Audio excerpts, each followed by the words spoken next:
All right, so we're on air. This is the Slaying Stone experimental series, the first session, and we're playing with the Gauntlet community in a Gauntlet Hangouts series. We are playing Worlds of Adventure, which is a heavy sort of reimagining, reworking of Dungeon World that has been created by the Dungeon World Discord community, sort of numerous authors over there. And we are playing with the Dungeons and Dragons 4th edition module, the Slaying Stone. However, we're not going to be doing a normal sort of session of Dungeon World here, or of Worlds of Adventure. We are going to be playing with the Fate system from Unbound, which is this main sort of experiment we're working with. So in a normal session of Dungeons and Dragons or Dungeon World, there's sort of a responsibility on the Dungeon Master to create a story and run the players through it, maintain a little bit of mystery, keep their cards close to their chest. I've done something completely different in this session, in this series. I wanted to experiment with something completely different. So I've handed over all of my GM notes to the players. And using this fate system from Unbound, we are going to have 2 fates for each character. These fates are things that are like plot points we want to hit in these 2 sessions. And when they are hit, we'll mark XP just like you would mark XP when you resolve a bond. So to get into the session, we have 4 players here with us today. Blaze. Hi. Would you like me to introduce my character? Is that it? Yeah, go ahead. Okay, yeah. Sorry. So I'm Joran Windwalker. So I'm a druid. I'm from not around these parts. He's been traveling around because a lot of towns have been emptied and ransacked by other groups and other foes, and it's just blighting all of nature all around it, and no one was like keeping any order or balance. So I just adventure around taking jobs that give me the opportunity to clean up some rabble and bring some balance to the world. And by balance, sometimes that means making sure the trees are kept, or maybe slaying some things. Who knows? Yeah, and I can even see like your character sort of working into the whole plot point of the Slaying Stone, right? Like it's some kind of unnatural demonic thing. Maybe you want to get rid of it. Cool. All right, Jesse. Yeah, so I've got Marlowe, thief, and let's see, my kind of conception for Marlowe, I'm imagining like a little like montage of like his youth, like little street rat, dirty street rat, and then picks the pocket of someone he shouldn't, who happens to be like probably one of those thieves that's hired by nobility to steal documents or plant evidence or that kind of thing. And I can imagine like training, like little training montages of like stealth training, but then also something like him sitting at a really nice dining room table with like 5 forks and 7 spoons and stuff for different courses of meals, and he kind of reaches for one and gets his hand slapped when he grabs the wrong one. So I think he's someone who's been trained for to blend in with nobility as well. Okay. But yeah, so I've got a thief who wields a rapier and is I guess got hired to go find the Slaying Stone. Well, yeah, we'll I guess we'll probably get into the whole hiring process at the start here. But yeah, I guess you might have some advantages in negotiating with these nobles who want the Slaying Stone retrieved. Hopefully, potentially. Yeah. All right, and Mark, who are you playing in this? Hi, I'm Mark. I'm playing Celia. She's a wildling ranger, and she has grown up away from civilization, and does not really care for the way that civilized people must act, all the rules that they have. She has encountered some of the denizens of where we're going to be at before, and they have left her scarred. And this is an easy job for her. This will simply be a matter of revenge. Ooh, interesting. I'm interested to see which of these NPCs in particular is the object of your revenge. Yeah, cool. All right, and Walter, who are you playing? Yeah, I am playing Durga Triumph, who is a human cleric. So Durga is a very imposing woman. She has these in the style of her order. She has these sort of three braided tails, two on the front on either side, and one coming down the back, and the middle of her head is shaven. And her order is a really interesting order. You can kind of think of them as warrior nuns, like a cross between Mother Teresa and the Knights Templar. They are women who have trained and created this militant order to defend innocence, and their deity Frema is the deity of family and affection. Cool. Yeah, and so I'm really interested to see who you define as innocent in this town. I am too. Who needs defending? Yeah, that's gonna be cool. So, all right, great. I think that pretty much covers the basics of our background, and I will just kind of like, as a refresher, read the sort of intro text for this module, and then we'll get to the fates. So, the town of Curus Dawn, built by human hands, stood strong against invaders for decades after the fall of the Empire of Nereth. It had magical stones created by tiefling artisans that could kill anyone who attacked the town. The number of stones dwindled until all were spent. 8 years ago, the citizens of Curus Dawn abandoned the town when faced with invading goblin hordes. The town had endured a long decline under the rule of the Curus family, and the citizens scattered rather than follow their ruler, Curus Alkirk. Along with his advisor and seer Triona, Alkirk found a place to live in obscurity. The goblins overran the town and renamed it Gorsbad. The town quickly fell into ruin since goblins were far more interested in vandalism than in proper maintenance. A faction of kobolds took over the slums, since the goblins lived mostly in what were once residences for the wealthier people of Curus Dawn. Recently, Triona discovered old records that indicate one slaying stone still remains. She now looks for powerful individuals to recover it. And the sort of synopsis of what happens in the module, since we're spoiling everything. Triona recruits the adventurers to find the last slaying stone and bring it back so it can be destroyed. They need to get into the town and stay hidden, since there are simply too many goblins to fight all of them.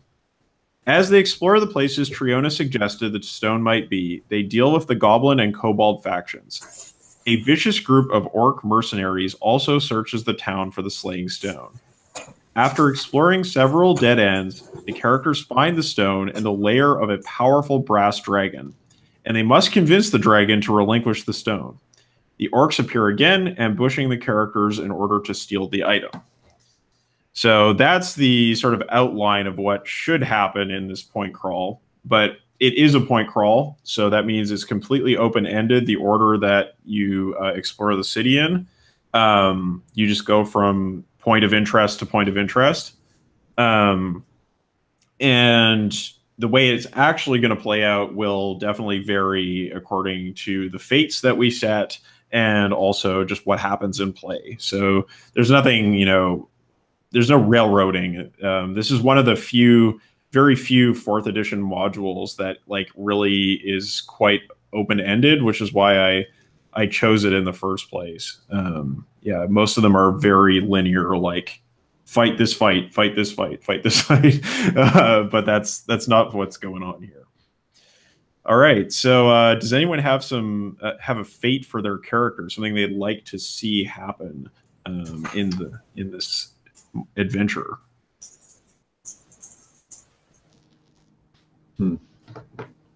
I'll go if nobody else is ready. So you said we can involve like the NPCs and stuff in this, right? Absolutely. They're just like, basically think of them as like plot hooks for you to use. Okay, so Jot, the hobgoblin leader who is constantly haranguing his troops for their incompetence. I'm imagining potentially a scene where he is doing that, and then like in the background, I'm stealing something from him as he's telling everyone how incompetent they are.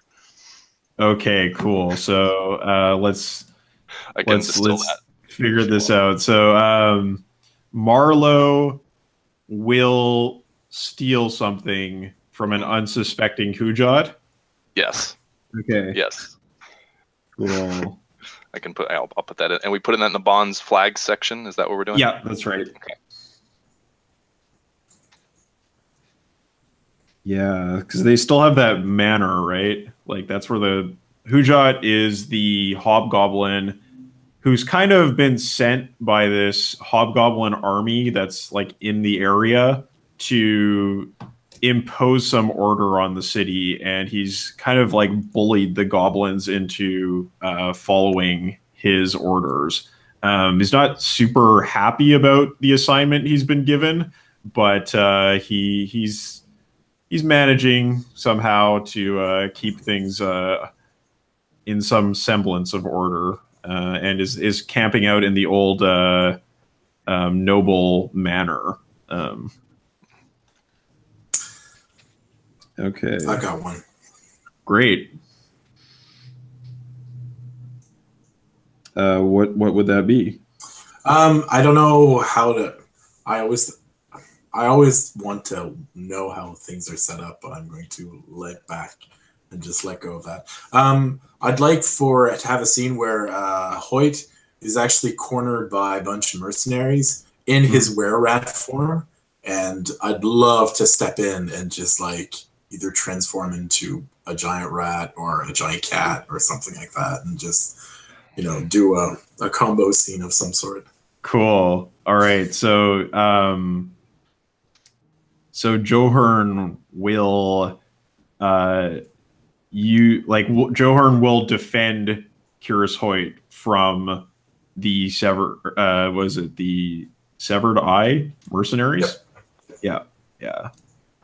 Cool. Like something where the mercenaries could say something like, "Now you're cornered, like you're a cornered rat" or something like that. We'll defend a cornered Curious Hoyt. Yeah.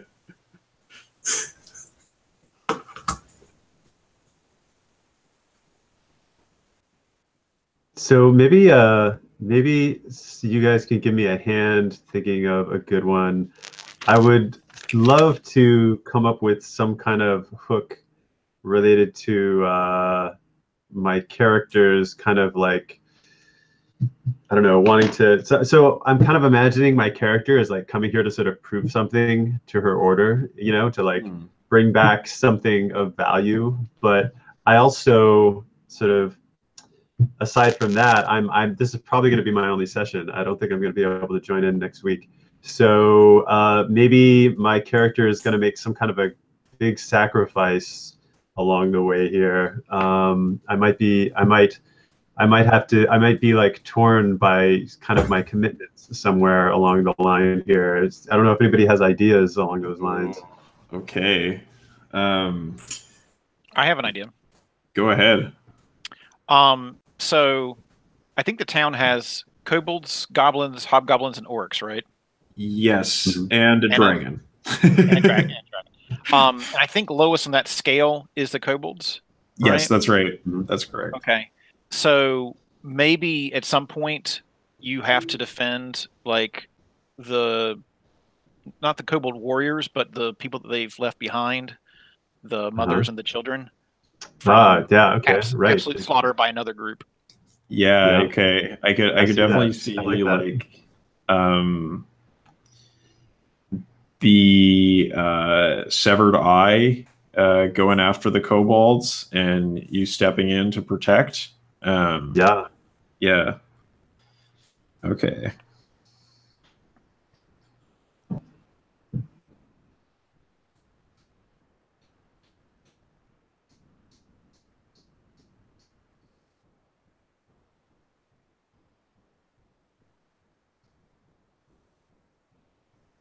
Cool.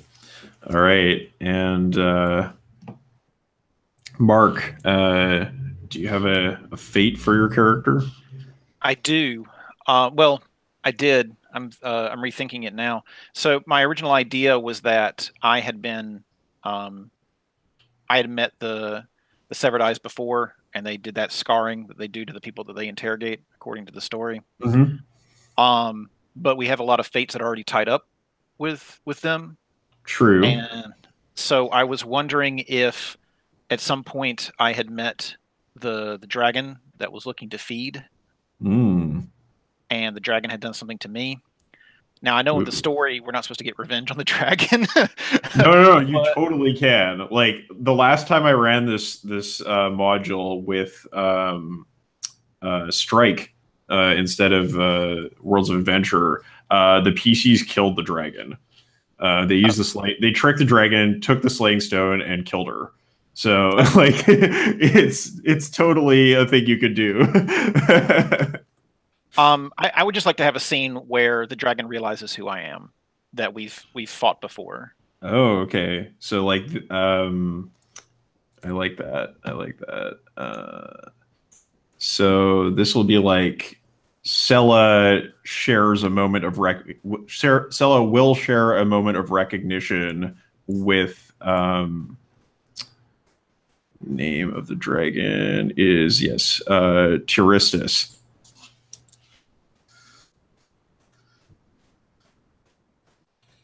And if it comes down to it, like my back has been scarred from dragon flames. So Nice.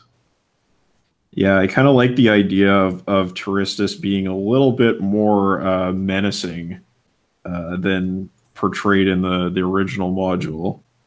Because I think it's probably like one of those things where they're like, oh, like we have to make this first level introductory adventure for Dungeons and Dragons, and the last one we made for 4th edition was kind of crap.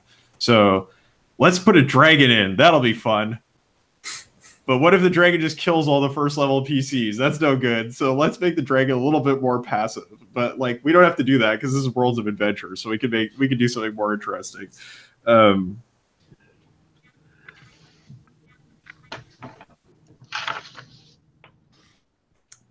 Cool. All right. So now we're going to do fates for other characters. So does anyone have a fate in mind for one of the other PCs?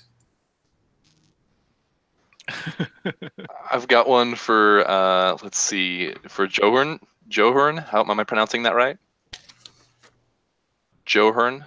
Joker. Yeah. Okay, perfect.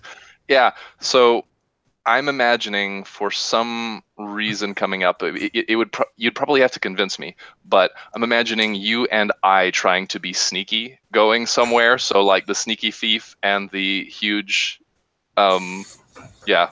So you're the big old centaur. I'm imagining that like maybe there was something specific that you needed to get or needed to do, and somehow convince me to do that. But I'm imagining a scene where I'm trying to like shepherd you and be sneaky, and we're like, I can imagine that being trouble.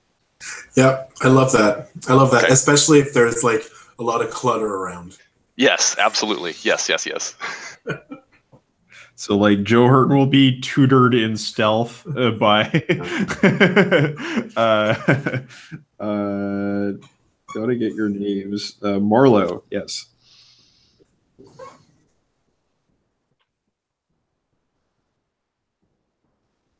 When we write them for other people, should they go under the character we're writing it for or under us? I think it would be under their sheet, right? Okay, so then I'm going to cut and paste this and put it onto yours if that's all right.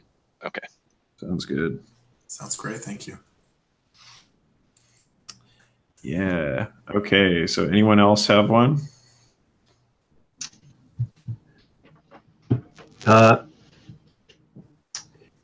You know, I feel like it's just too good of an opportunity to pass up the thief trying to steal something from the dragon. I see Marlowe seeing something, not what we're trying to get. It's too obvious for him to steal the stone from the dragon. I think he sees something else that he just can't pass up. And maybe even though it's not a good idea, he just has to steal that. Gotcha. Nice. I like that. Yeah. So if this were the cartoon version, you'd see like dollar signs in my eyes or something like that. Of course, we'll play it a little straighter than that, but yeah, totally. I like it. It's something that I just can't resist. Okay. I dig it. So, Marlowe, is there anything in particular that you would find irresistible? Oh my gosh. Let me think on that for a minute. Is there a write-up about like what this dragon has, or is like what their general like? Are they a dragon that keeps a horde? If so, do they have certain like things that they enjoy more than others, or? They actually are not particularly greedy. They like to. They mostly are interested in sleeping. Sure. But the thing is, they did take some of the treasures that were previously in the library and sort of like other parts of town, mainly for like reasons of keeping them from the other factions in town. So there may be something valuable that one of the nobles had or the tieflings had that they're holding, and you might want to grab.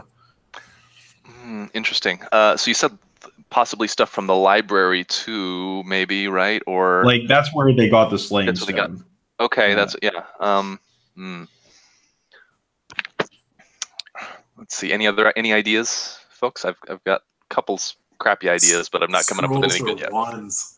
Something of power that you wouldn't need a lot of like know-how to do. So like scrolls, wands, or something like that. Ooh. I could definitely see that. Maybe it'll emerge in play. Maybe the details will come up. Yeah, I'm fine with that as well. I just wanted to put the opportunity for character building out there.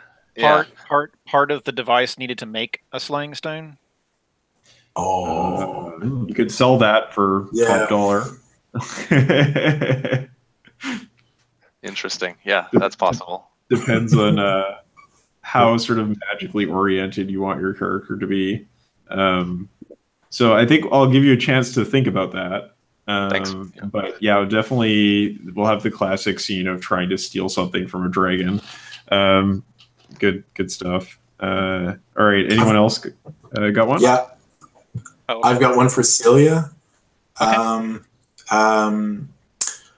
I'd love a scene where you've got like one of the mercenaries on the ropes and you're about to like go into your vengeance, and what they tell you is that they'd rather live and be an ally to you in exchange for you letting them go. So as a reminder, my vengeance has shifted to the dragon. But that doesn't mean that, but that doesn't mean that I haven't been harried by these orcs before. Okay. So this could just be all revenge all the time for me. Or better yet, screw that. Let's make it about the dragon. The dragon decides to give you something in exchange for letting her go. Wow. Okay. So there's going to be a moment where Taristus begs for mercy from Celia. Okay. Wow. Okay. I think it's like my dice can't fail, Kyle. Yeah. Can't have failing dice. But it'll be a personal conflict, you know. That's what we want to see. That's definitely what I want to see.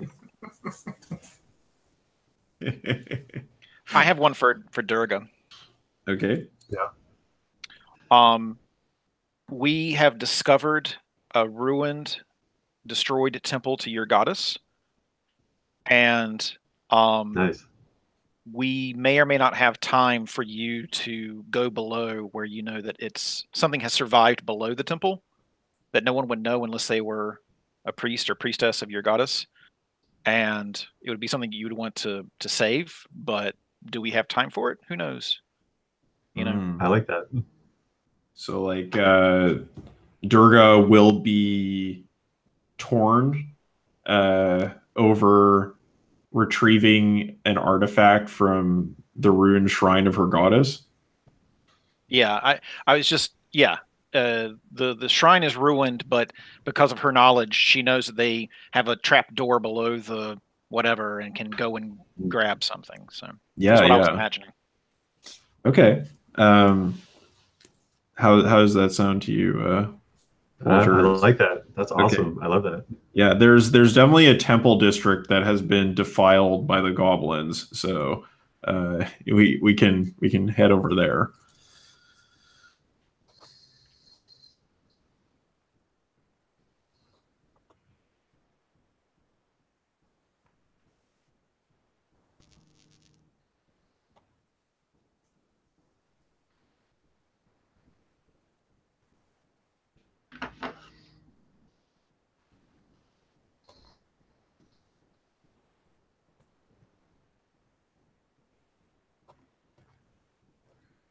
All right, so I think we're about ready to get started then. Let's just go ahead and take a 5-minute bio break, and then we'll get to it. All right. Yeah.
All right.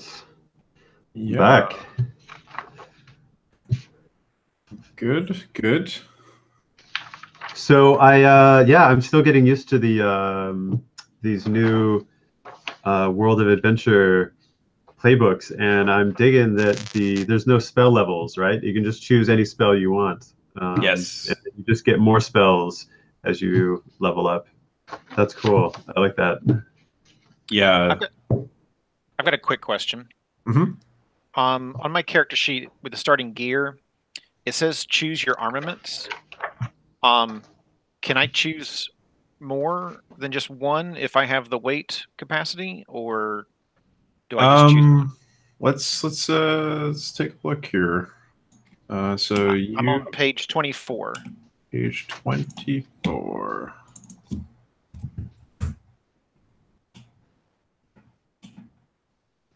Like I don't see an or anywhere, and I was just it doesn't say choose one. It's because when you choose so if you look in the PDF, you have 3 options, right? And each of those options represents a combination of 2 things. So you choose one of those 3 options and you get like the spear and the shield, short sword and the dagger, hunter bow and the arrows. Right, but I didn't see an or between the short sword and the hunter's bow, and I have the capacity to have the short sword section and the hunter's bow section. Yeah, I mean, I don't see why not. Like, why you couldn't take both? That's fine with me. Okay, all right. It like the PBTA player in me wants to choose one, but I would like to have the character have 2 of them. So yeah, no, that's totally okay. Because like you have the capacity for it, and it's not like it's like the fighter's unique weapon or something like that. That would just be like, no, you can't take 2 of those. If not, then I'm picking one of those up as soon as I find one. So right, it's one. So okay, cool. I will spare you the indignity of having to use like makeshift kobold weapons. Rusty. The blade falls off the hilt the first time. Yeah, it's like, tied together with string and not going to survive more than one conflict. It's as flimsy as a Zelda Breath of the Wild weapon. Yeah, I'm not picking up palm tree fronds to attack somebody.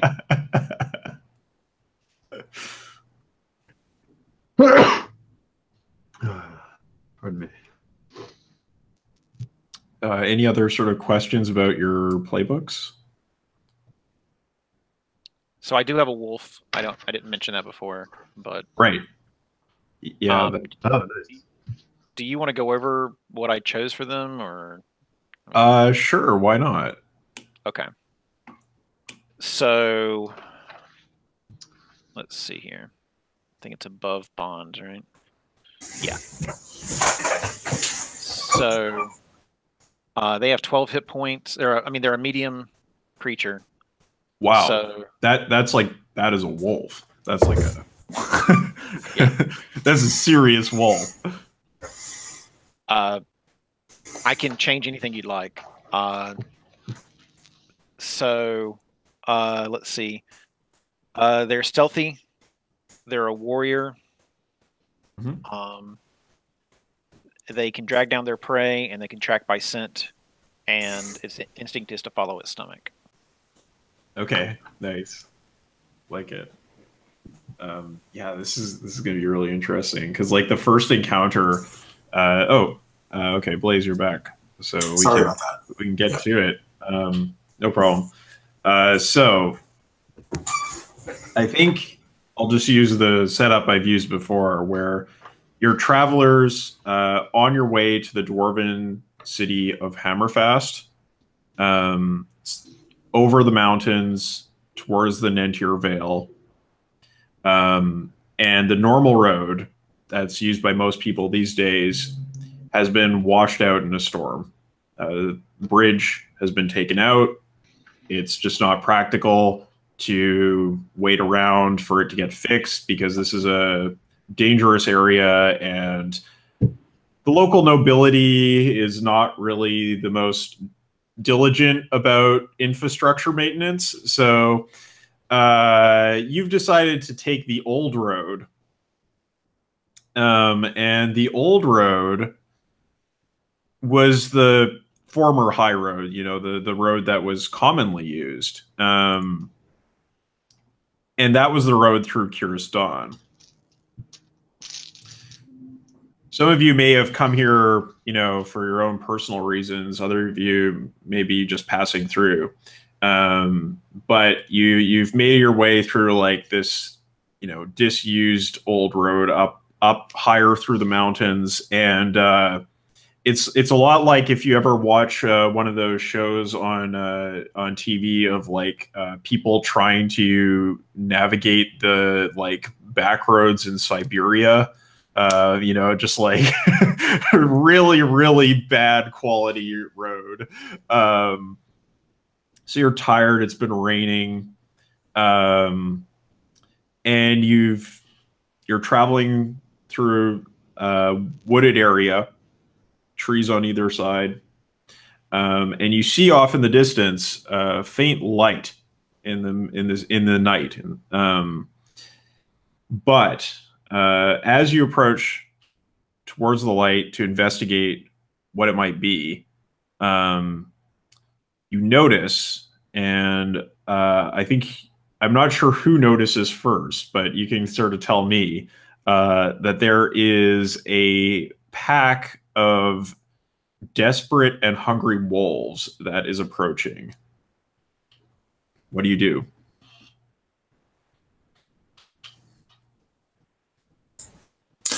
I instantly transform into a giant bear. Okay, cool. So this is like a bear with antlers, right? Yeah, exactly. Nice.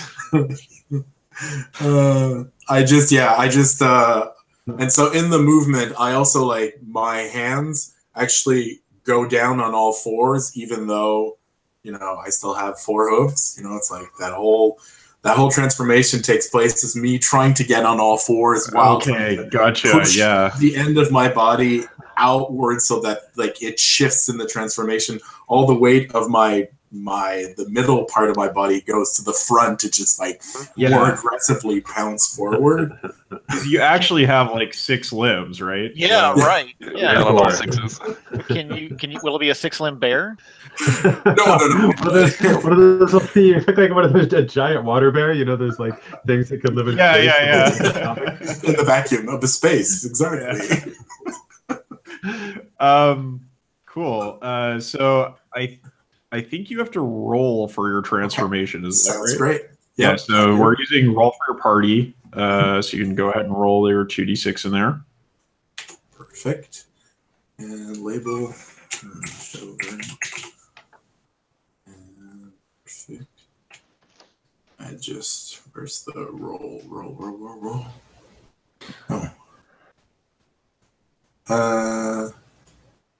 Do we have a specific room, or do I just like?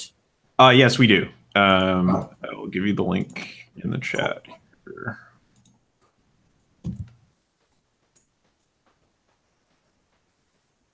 There we go.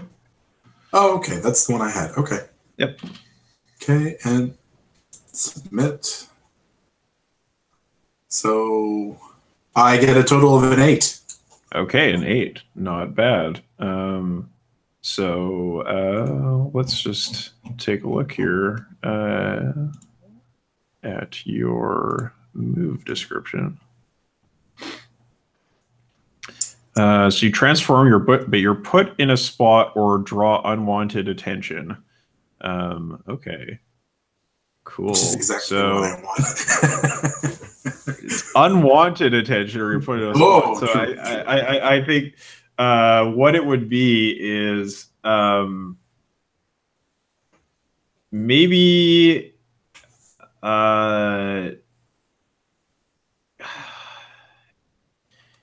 you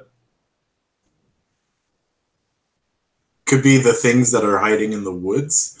So like it could be like there are wolves in the road fighting for things, but there's something else hiding in the woods that's waiting to maybe ambush the thing that. Yeah, I think the Like thing bigger, though is that bigger predator. Maybe these I think what happens actually is you transform and the wolves just converge on you. They're like you go down onto all fours and they're just trying to jump onto your back. So I think at the same time though there is an opportunity for Celia's wolf to intervene, right? So like, do you want to maybe command them, or are you just going to let them do their own thing? So since I chose the warrior thing, it says that I don't have to order them. Yeah. So you can let them do their own thing, and they'll do their own thing. Okay. So yeah. So go ahead. So as the pack starts to converge on this giant bear, the first wolf that comes up to leap onto the bear, my wolf meets it midair and takes it down. So the two of them are fighting each other while the rest of the wolf pack just starts jumping on top of the bear. So one of them's being taken care of. Okay. Cool. So I think what this looks like then in terms of mechanics is we're probably going to see Joe Hearn do a defy danger constitution roll. And you're going to get aid from Celia. So I believe aid is still something you roll for in this game, yes? I think so, yes. Yeah. Aid and interfere is still there. Yeah. So yeah, why don't we get that aid roll first? And that you're going to be rolling at a +1. Okay. Oh, okay. So my bonds are always +1. Gotcha. Yeah, you just always put in +1 for that. Okie dokie.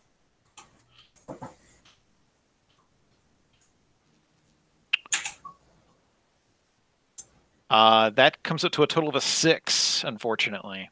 Oh, okay. All right. So I think probably what happens as far as the aid goes is like, yeah, one of the largest, sort of like the alpha, gets knocked out of the air by your giant wolf. But then they sort of get into like a bit of a scrap or like a duel, and they kind of like go off doing their own thing, like they're having their own separate fight over there, and so it's not particularly helping. So let's see how this defy danger roll goes. Okay.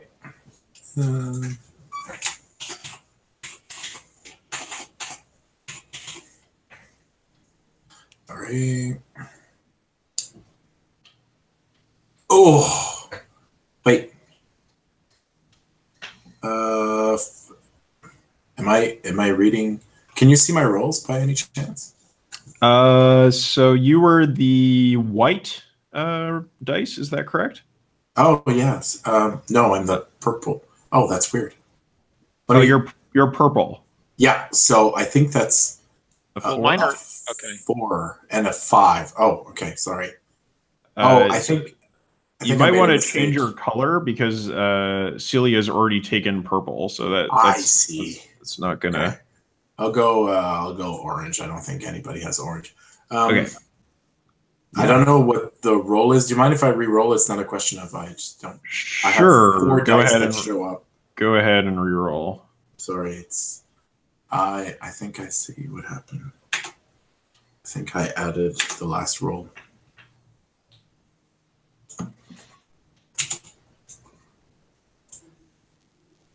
So 4. Okay. A total of the 4. worst outcome. All right, so yeah, I think the wolves are. Let's see. I guess you're gonna roll for damage here. So roll a d6 and see how much damage you take. Okay. So just 1d6. Yep. So I take 3 damage. Okay. So you're down 3 HP as these like wolves just like tear into you. You're maybe trying to like shake them off, but it's not working. There's too many of them, and they're very hungry. So someone else want to step in here? Yeah, I'm gonna step in. I got my Warhammer out, and I'm like, okay, nobody's messing with my friends here. This is I'm just gonna go with my Warhammer. I'm just gonna take a big swing at some of these wolves. See how many I can destroy. All right, let's see how this hack and slash goes. All right. So let's see here. All right, I haven't used this before. So do I put like a 2 in for D6? Yep.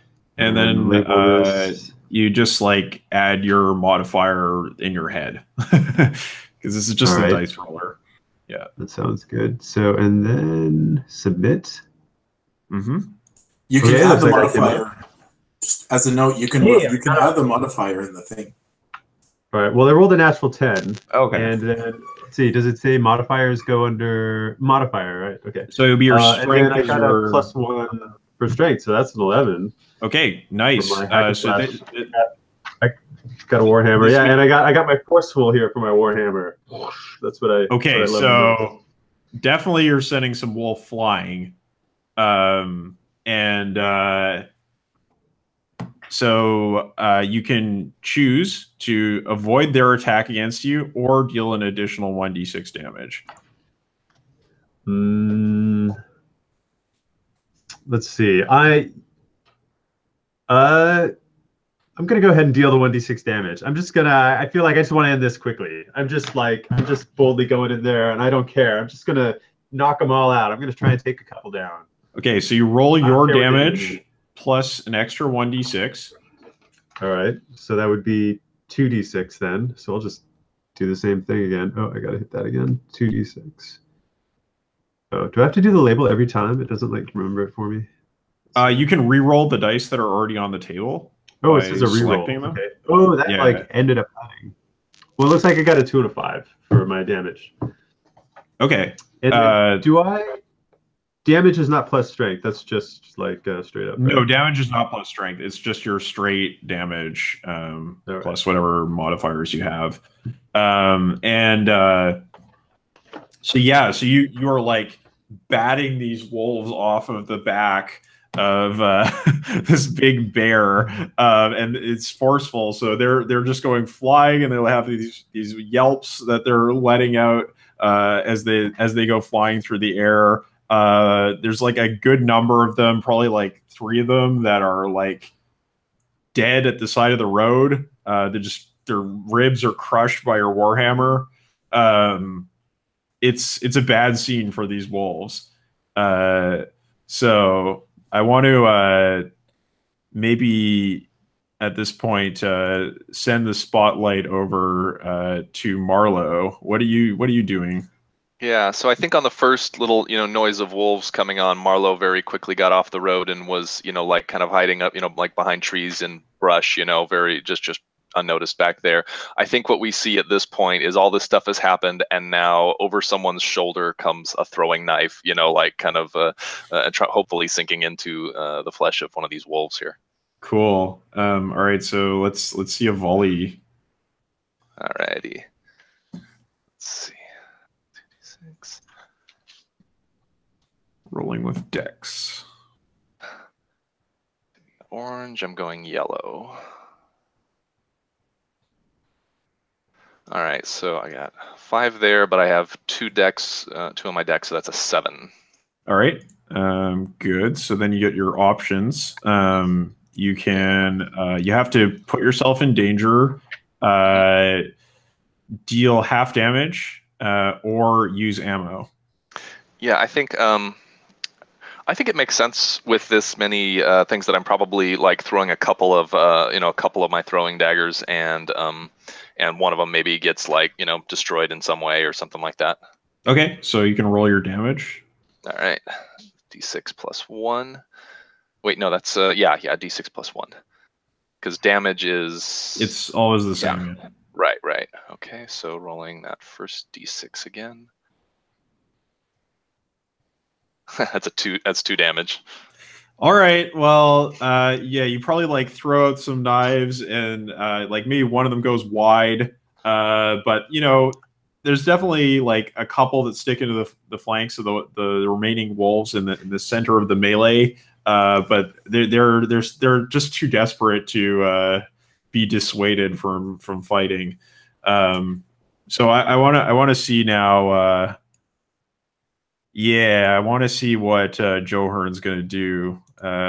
You've got the initiative now. The wolves are starting to scatter. Let's see what this bear action looks like. Yeah. So I just saw the instincts over there, under the shapeshifter.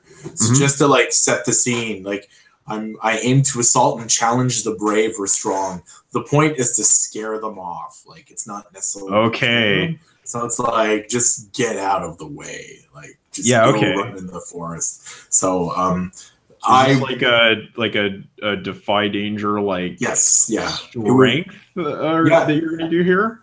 Yeah, I could do that. Yeah. Cool. I like it. Perfect. Okay, so I get an 8 plus my 1 strength, so that's a 9. All right.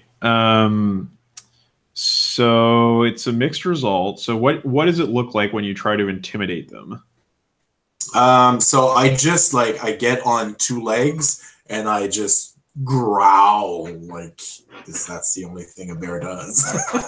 Okay. And I just pounce onto just get up on 2 legs and I'm like, roar! Yeah, and there's like a wolf still hanging off your back, right? It's like shit. Cool. Yeah, so I think you do manage to cow these remaining wolves into submission. That they're like lowering their heads and stuff like that. But at the same time, there's actually something you hear a kind of whistling noise in the air. And the wolf that Celia's wolf had engaged gets hit by something that just flashes in the night. There's an illumination and you see it's just covered with this corrosive liquid, and it's just started to just fall over, and you hear a voice call out from probably where the light source is off in the distance, and you just hear come in here and get out of the night. Okay. So I look back to my compatriots and I just giant bear that does and then I guess I go to the light. Okay. Does it look like we have a path? Does it look like does it seem like a good opportunity to run? I'm probably just gonna run over there and be like, hey, it sounds like we got an ally. Can't hurt. I think you have an opportunity to leave. Yeah. And I think the remaining wolves just kind of they were scared into submission by the bear, and then one of them got eaten by acid. So they're just going to try to head off and find something to scavenge on, I guess. Yeah, and I should I should note that the one thing you notice about the wolves is that, especially Celia, you have experience with wolves. You notice that they didn't really behave like a normal wolf pack. something very off about them, and especially like just they seem to be in a kind of like abused condition that was not a natural one.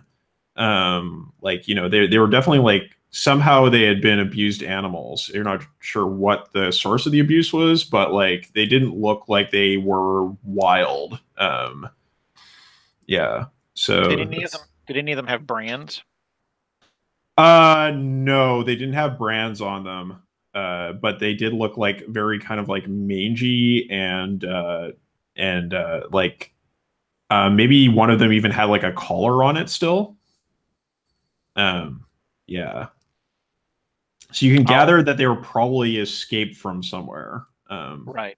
I was just looking for a clue that if I could figure out who had done that to them, and that I might know who they are in the future. So yeah, like I'll notice the collar, then how the collar looks and stuff like that. For sure. Yeah, that's a good one. Yeah.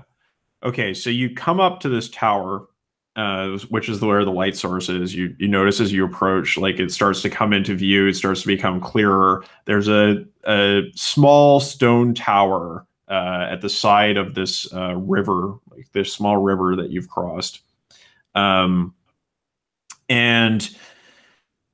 it is probably about like 3 stories tall, like really not that big, and quite narrow. There's light coming from the second story window, and as you approach, you just hear that voice again. She says, "Come in, I'll open the door." And you see a figure sort of move against the light. So yeah, you can go up to the door and she'll open it up. And inside you see like a middle-aged woman. She's wearing like a heavy robe to keep warm. It's like basically like a large house coat. She has like kind of graying hair, and has sort of like a really sharp looking eyes and kind of like a long nose. And she says, well, you seem to have, and my first question is Johan still in bear mode? As I enter the space, I just come back as a centaur. And you're still probably like 1.5 times her height, right? Like freaking centaur, like huge. Yeah. So she like looks up at you and like looks at the rest of the group and is like, well, you seem stronger than your average travelers. Fought off those wolves. Maybe I can make use of you. What do you do?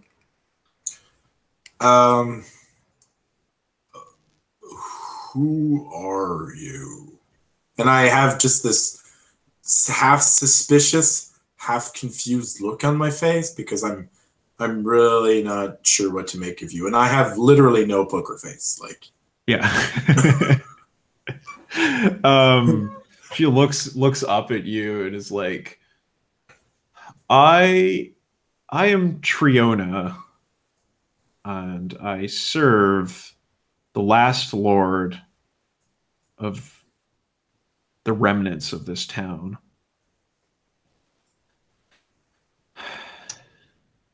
The Lord of the Remnants.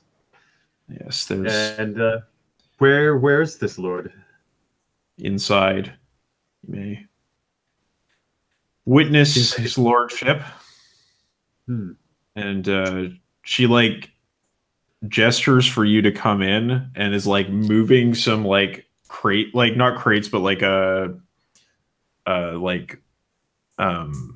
foot lockers and stuff. Like she's like moving them around so that like you can get in, because Joe Hearn is just like way too large to fit through the normal entranceway. Just like placing things like, what a bother. Gestures for you to come in. You can go upstairs up to the second story, and inside you find very cramped interior space. There's a hearth. There is, like it's like if you live in a very small apartment and you kind of like find ways to make space for things. So like there are like hooks everywhere on the walls of like pots and stuff and like various things. Like just try to make use of all the vertical space that they can.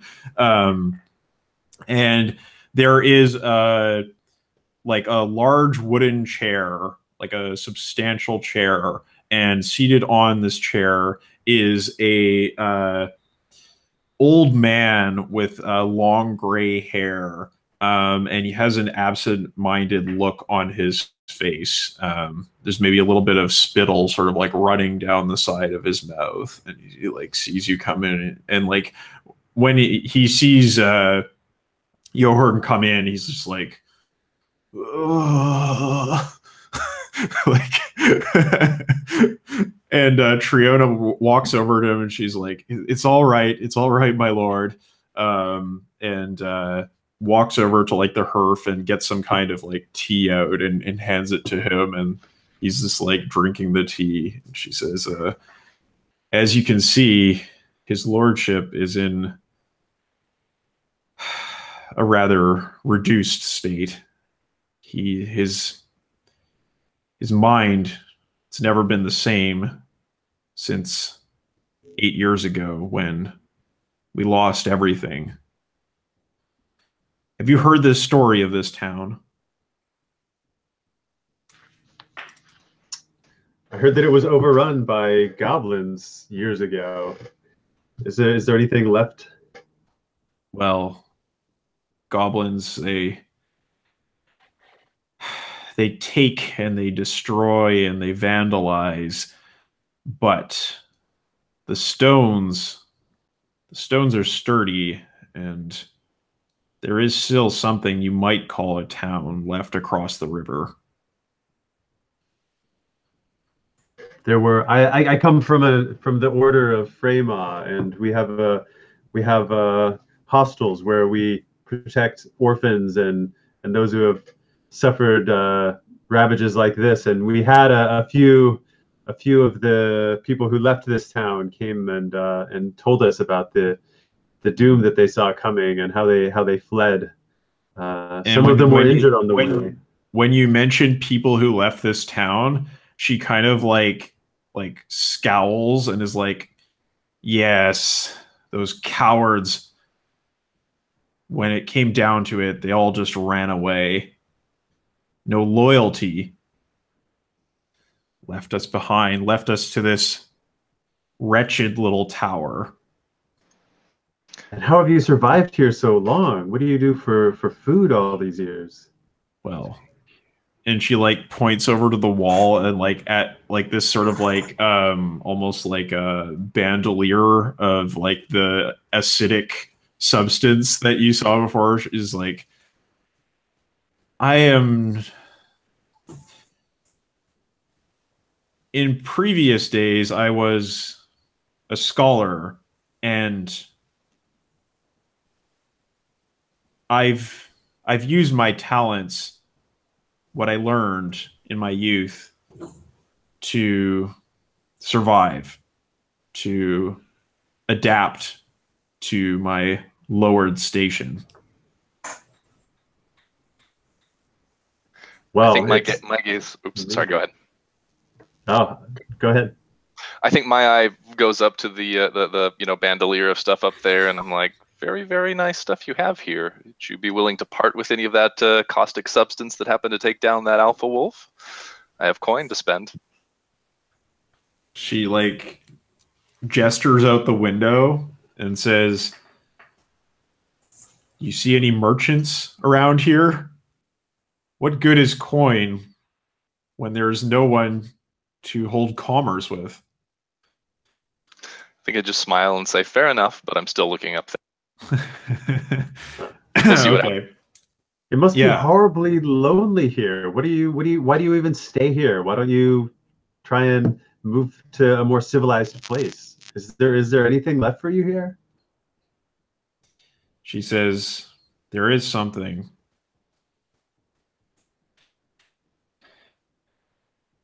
What is that? She says, yes, duty keeps me here. Previous Duty is times, something it was merely duty to my lord, but recently I've discovered something more concerning. Do you know, have you heard of the slaying stones? Unnatural things, yes. Yes, things that don't belong in your hands. Worth a lot of money, I'd reckon. I scowl at the thief. And then she like looks at the both of you and she's like, yes, I think you're both correct. They're certainly valuable and also unnatural. Things that I should not have, nor should anyone else. The stones were made by the worshippers of infernal powers.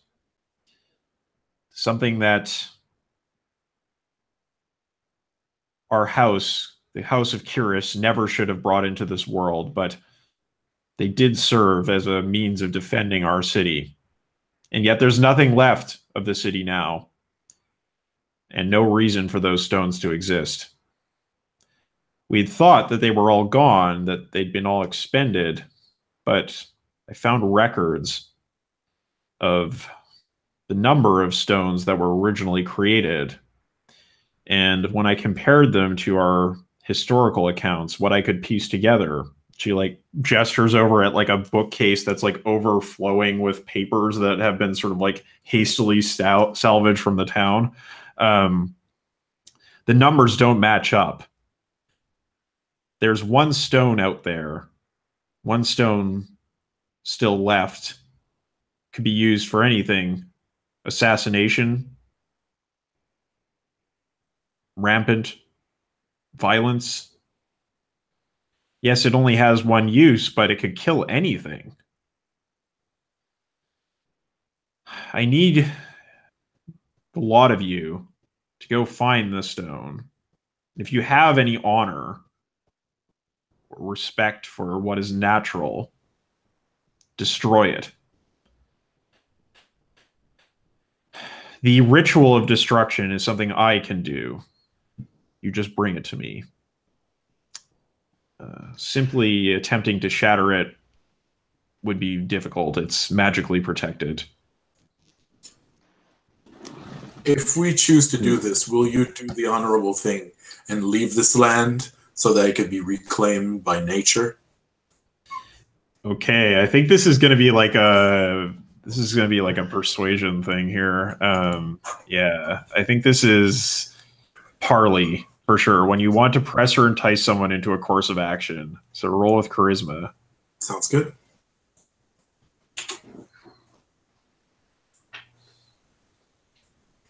I got an 8, and I have no bonus.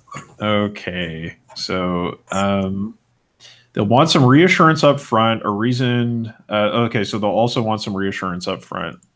So she looks at you for a moment and she says, "Can I try and aid this roll and bump it up? Wait, you got an 8, you said?" I did. Yeah, it would just go up to a 9, unfortunately. Okay, so yeah. it would still be a mixed result. She says, Actually, aid does something different when I saw it in here. If you get a 10 plus, it's a +2 forward. oh yeah, right, Yeah. right. So that's a possibility. If you get the 10 It plus, is a it would possibility. it could bump you up. You can go ahead and roll it. Yeah, I mean, go for it. But you got to tell me how you're helping. Yeah. So I'm gonna say, you know what?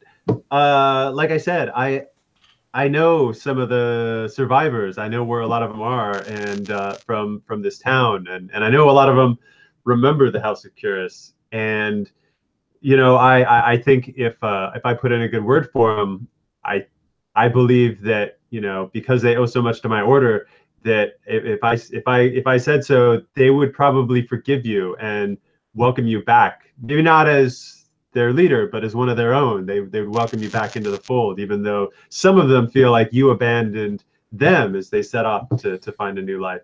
So if you go through with this and you leave this tower behind, as my friend says, I think we could also offer you a new life.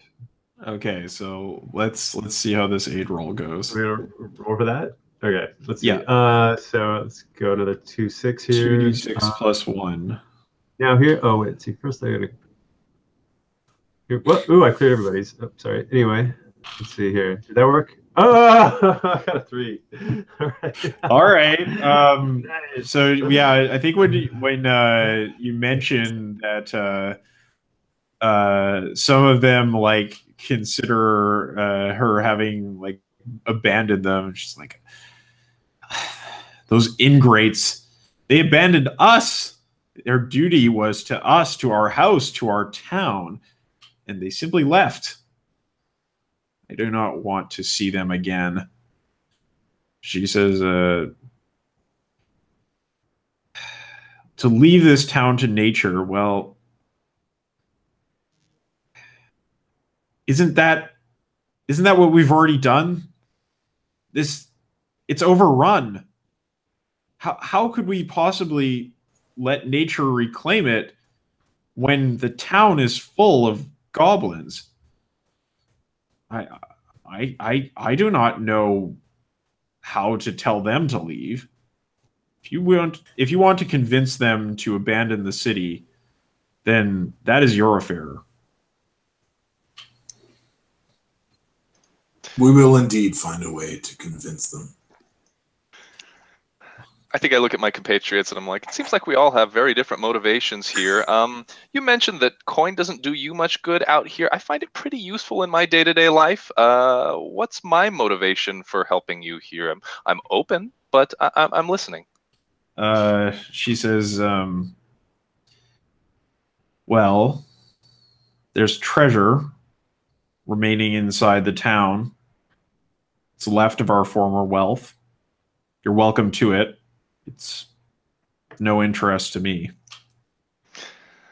I think I whip out like a piece of paper and I'm like, could you please tell me that, write down here, just in writing, that anything I happen to find that happens to have belonged to your townspeople, your family, whatever, that finders keepers, basically. Yeah. So she Marlo, Go ahead. I just want to say, do you have a pre-written contract somewhere that you can just reuse? Absolutely. Yes. No, this is like, I just was kind of waiting to whip this out and be like, it just signs over anything that I happen to find. Yeah. It's like, I blank give everything that Marlo steals to Marlo. Yeah. So, like you point to like a dotted line to sign on, but she like scowls and like walks over to like a pouch on the wall and pulls out like a seal. It's like the seal of the House of Curus, and just like impresses it down onto the paper and says, yes, you're welcome to it. Ooh, very, very nice. I think I just walk away looking at it. Very nice. Yes, just mumbling under my breath, and I'm on board. All right. What dangers besides the goblins are inside this town? So she says, there's a wretched camp of kobolds that have taken up residence in the old farm fields on the closer side of town. They're kobolds. They love traps. Watch out for them. Aside from that, there's an old colleague of mine. She worked with me here, and she had access Well, we share a bond, and I worry that she may have gleaned from my thoughts that the stone remains in the city. Decided to take it herself. She was always a more ambitious type. I'd watch out for her. Will she know that we're coming through this bond of yours? That's hard for me to say, but I do take my precautions. I don't think you've probably left enough of a mental impression.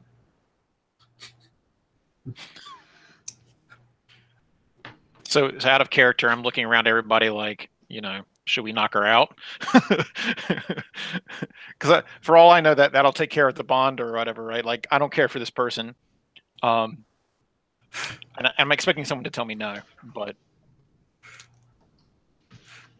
is it like Marlo just shrugged. How are you like suggesting this to the other people in the room? Well, I mean, we've been adventurers together for a while, or you know, sure. I mean, some of you might have. Do you think you have a history Marlo, with anyone in particular with Marlo? Well, I would have loved for Marlo to teach me like hand signals so that we can communicate. Oh yeah, totally. Thieves' dance. I love it. Right. Yeah, I would definitely see Marlo as being the hub of this group, and over time we've just added members onto it. Right. So I wiggle my fingers or whatever, and I'm like, knock her out. I think I looked at everybody else. I just shrug. So, you know, whatever. Yeah, I'm kind of leaving it up to the rest of you. I look outside the window. No one wants to take responsibility if I do this. I see how this is going down. Yeah. Okay. Well, then I turn to you know, my character, right? Like Durga's okay with, you know, rough-handedness here and there, but you know, no unnecessary pain, right? That's my limit. You know that already. Okay, cool enough. So I turn back to her. The last thing that she said to me was something about we didn't leave an impression. I'm like, we'll see to it that we don't. And I walk out. Okay. Yeah, she says,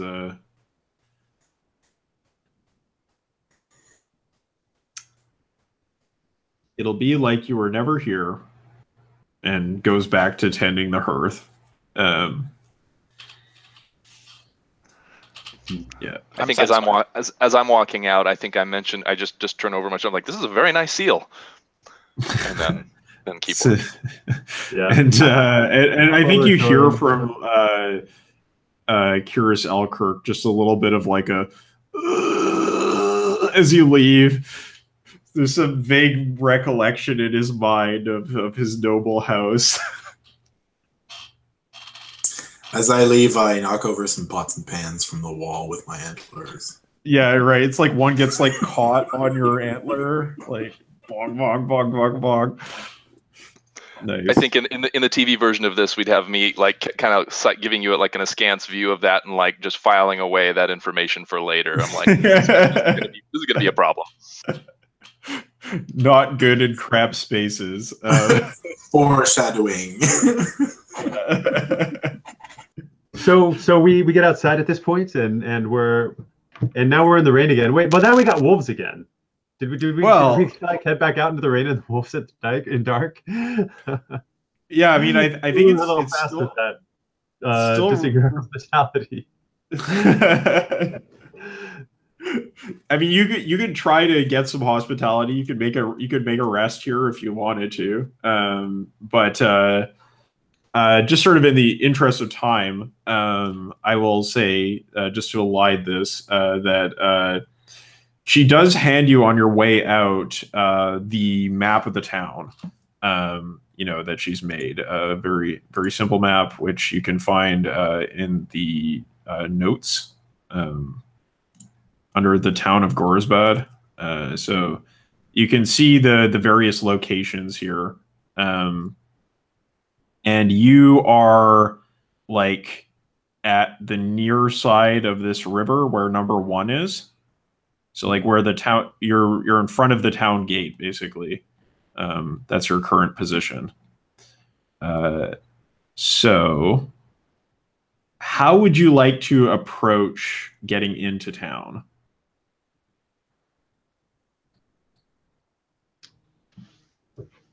Well, yeah, I noticed this House of Rebel. I say, hey, everybody, there's a, I now that I wasn't thinking about it on our way by. I wasn't thinking about going into this town, but one, there's this slaying stone.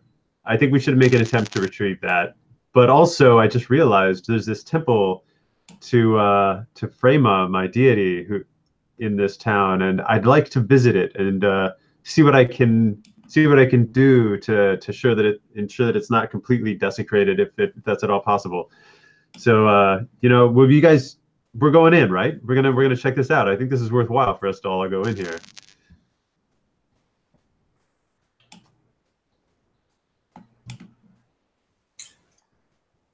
I look at him and I say, I look at her and I'm like, definitely, this blight must be erased. Yeah. I think I wave my contract at you a little bit and say, of course I'm going. Okay.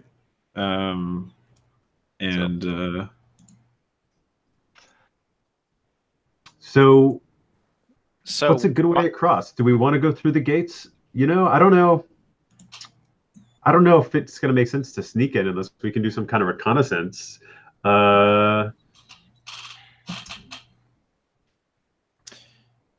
We could totally sneak in. I mean, I'll just turn into like a bird and just make lots of noise or something. Yeah. We got a druid, we got a thief. I'm clicking around in chainmail. I'm probably the least stealthy of everybody here. Well, yeah.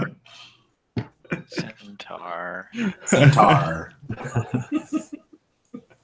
Captain Obvious written on my forehead. I mean, you could turn into like a mouse with like little antlers.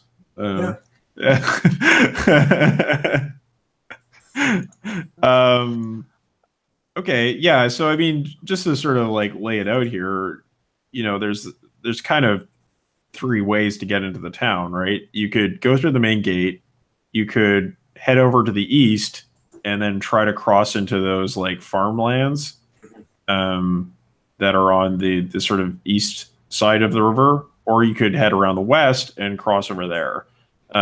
So there's really How like big those. is the river? Do we have a sense if we could cross the river, or is the river unfordable? We're going to need a place to get across, like a bridge or something. It's definitely possible to ford it. It is a little bit swollen because of the rain. However, it's not impossible, right? It would be like basically a defy danger kind of situation to get across there. Is the wall around the city, is it around the whole city, or is it just the front?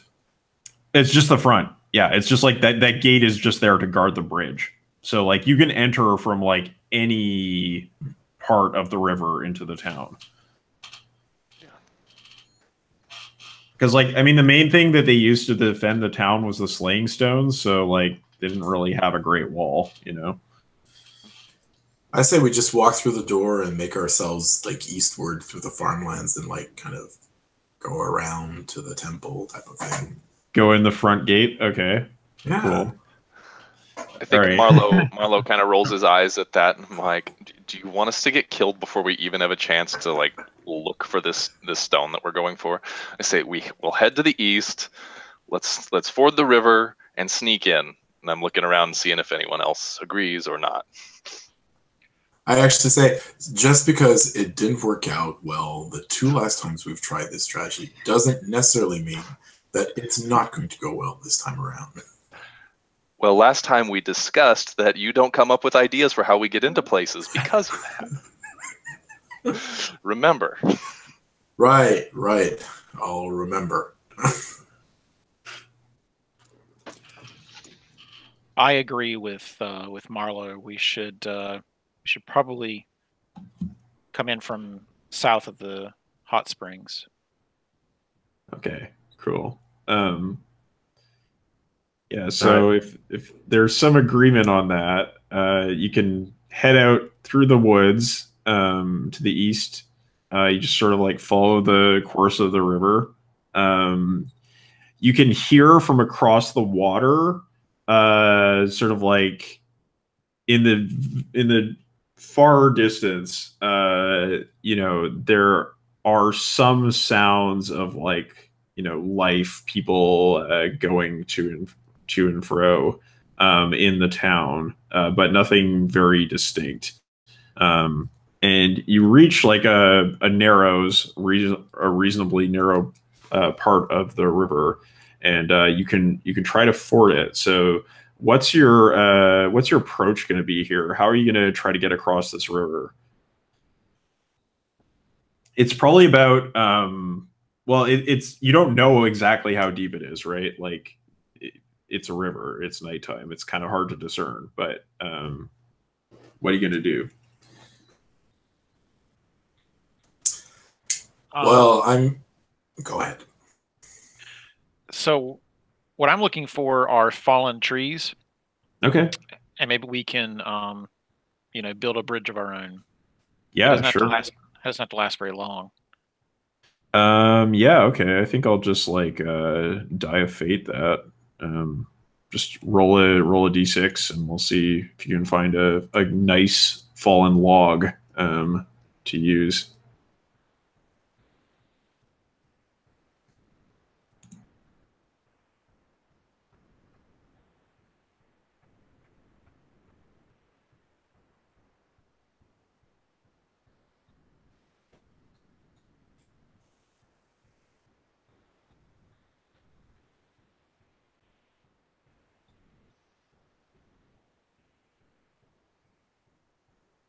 Because I don't think.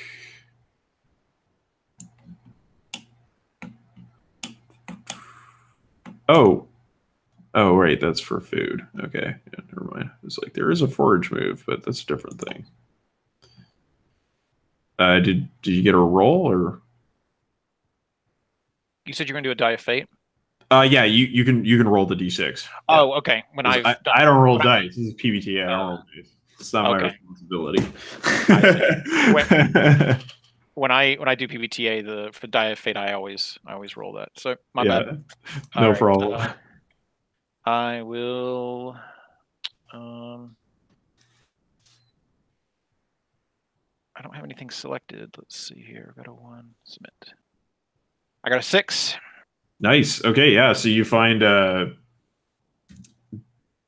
big, solid log of it's probably like a fallen like fir tree.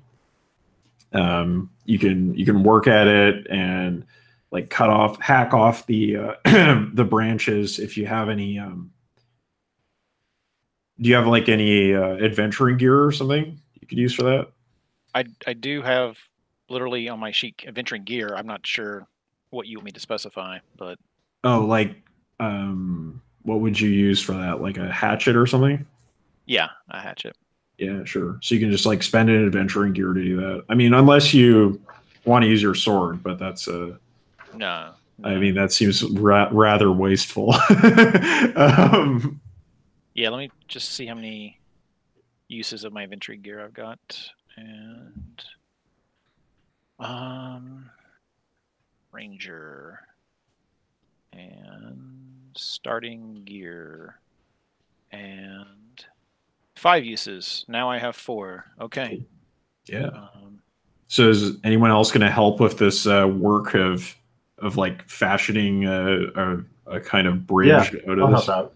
I got some adventuring gear too, so I'll take out my hatchet and I'll just kind of. Are we making a bridge or are we just making one log? You could just make one log. I can transform into a bear and just like push the log into the water and like. Just knock it over.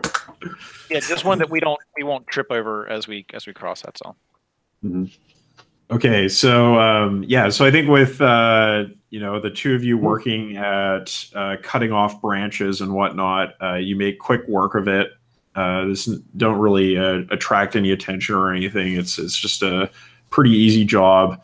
Then we've so you're gonna transform again. Wanna roll for that? Yep.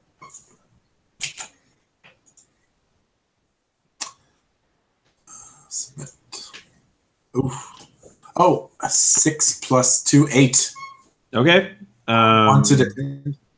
Well, you do get unwanted attention then. So I think what happens is actually,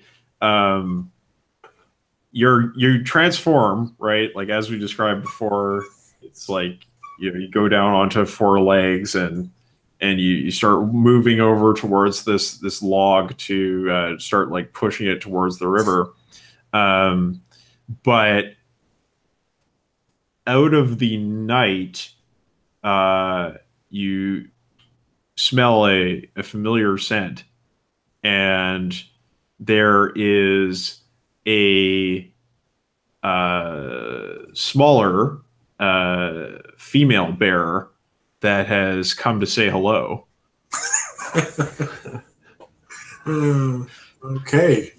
I think we'd have a romantic montage going on, but okay, sure. Roll hot.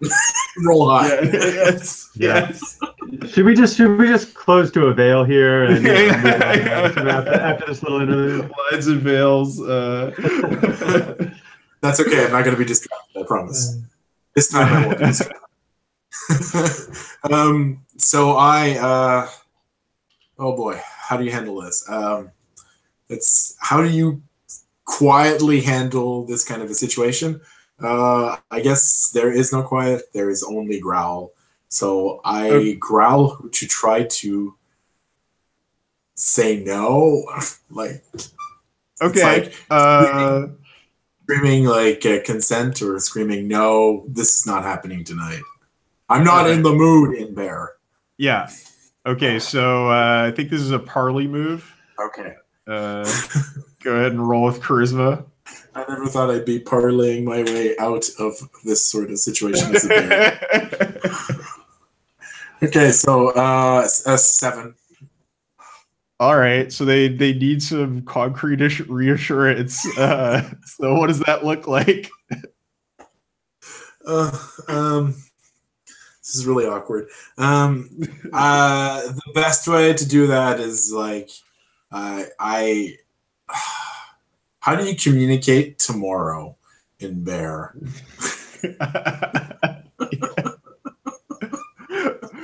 Like, I don't know. Is this like I growl at the moon or where the sun would be, like coming up? Yeah. And I think she takes the hit, just like probably like internally thinking to herself, like, well, if he doesn't show up, I guess it's kind of weird for a bear to have antlers anyway. The only thing is that like this entire parlay was not subtle. Like, there was moaning, growling. It's like people in the village would probably be asking a lot of questions if bears would be having this kind of a discussion. Right. Yeah, so we'll see if that comes up again. Like somebody in town later is like, "It's that bear." I'm imagining that as part of the I'm busy now, but maybe tomorrow morning exchange. There's kind of this like moment where you like sniff each other's butts, and she's kind of like, "All right, I'll find you later." Yeah, right. Animal stuff, Animals. So yeah, so you can get to work like pushing this log. So I think you want to probably do a defy danger strength here, but you're going to roll with advantage because you're a bear. Okay. 2. So that's 3d6. Yeah, interesting. Oh, it's 3d6. Oh, yeah. It'll be a 3d6 plus your strength mod. Okay. In that case. So that's 8, 10. Okay, awesome. So what does this look like? Like you're pushing this log into the river. Like, what's the idea? Like, are you going to use it to walk across, or like, are you guys like thinking about like holding on to it as you sort of like take your way across with your arms? What kind of angle are you trying to get here? So I figure I'd be biting down on one of the big branches and using that to leverage forward. And so at the same time of leveraging that, if they could hold on to like some other of the branches, so laying onto the log while holding on to the branch. Okay. So to make sure that the log doesn't spin like on its axis because of the weight. Right. Okay. Clearly, so yeah, I'm an engineer. yeah, this is like a group effort. Like the bearer's like sitting down at the back, like pointing and making corrections, like drawing out diagrams on the ground. So the fulcrum is here, and make sure to put the cleric in the middle because it probably has the most weight because of the chainmail. Right. Totally. Okay. Cool. So we'll just assume that all works out because you got your 10. So yeah, you managed to like actually get the log onto the opposite shore, and it's an easy crossing to make across the river now. So yeah, like I think you all make your way across into what are like fields that have just like completely gone to seed, right? Like there's all kinds of wild grass growing, and when you look back over the log, you can see like there's actually like some mice that are now using the log to cross into the town and get across into the or onto the far shore. But yeah, you see to like your right that there is this steam that's visible in the moonlight because there are hot springs over there, which you can go check out. What do you do?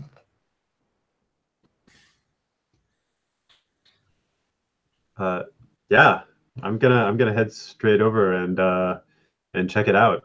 I'm really curious about these hot springs. This is like the first sign of just how defiled and run down this town has become. I'm really fascinated. So I'm gonna go try and.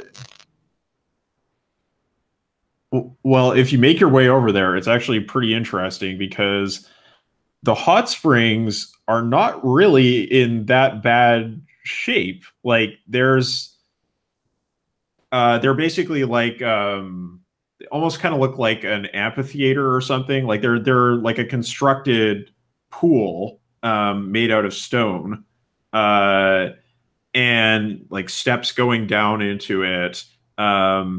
But like aside from there being signs of like wildlife having been around here, like there's like like animal feces here and there, just because like birds have been hanging out, animals have been coming by, maybe some animals have been taking a little dip in the hot springs here and there. It's actually not in terrible shape. Like it seems like it's kind of just been left alone. So no kobolds or goblins or anything like that around here? Or not in the immediate area. You can do a discern realities if you want to figure out a little bit more what's going on. Yeah, I think I would. I think I'd be kind of just looking around and seeing if we're in any kind of imminent danger at the moment as we're entering this area. Sure. Yeah. Okay. Let's see. All right. See how that goes. Does anyone want to aid with this? Yeah, I'll aid. I'm Okay.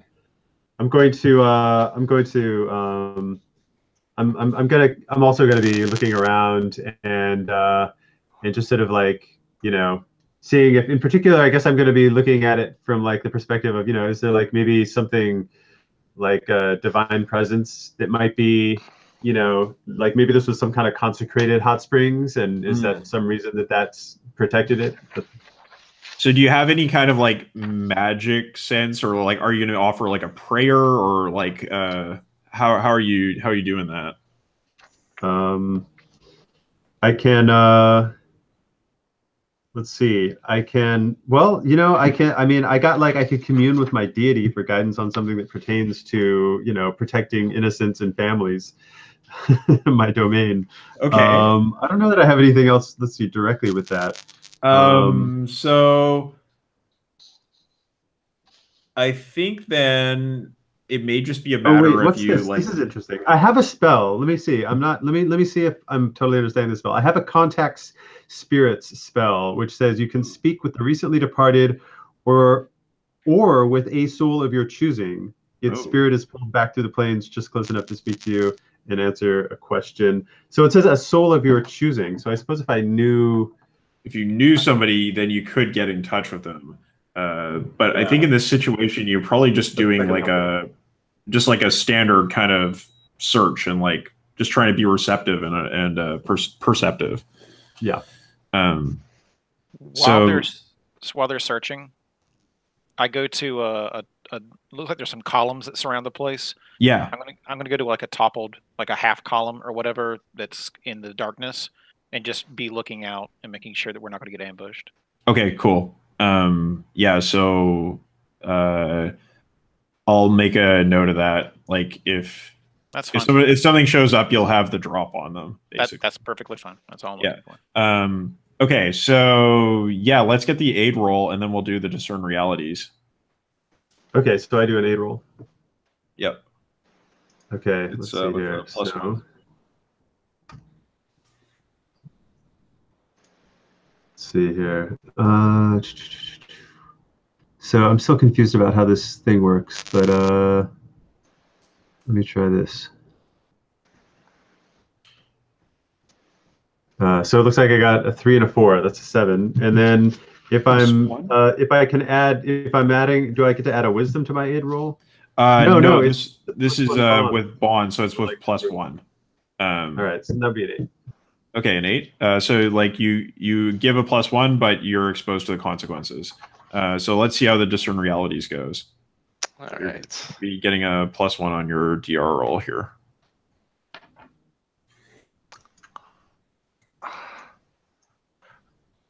I rolled snake eyes, so I get my +1 from wisdom, and then his +1. I got a total of 4. Ooh, okay.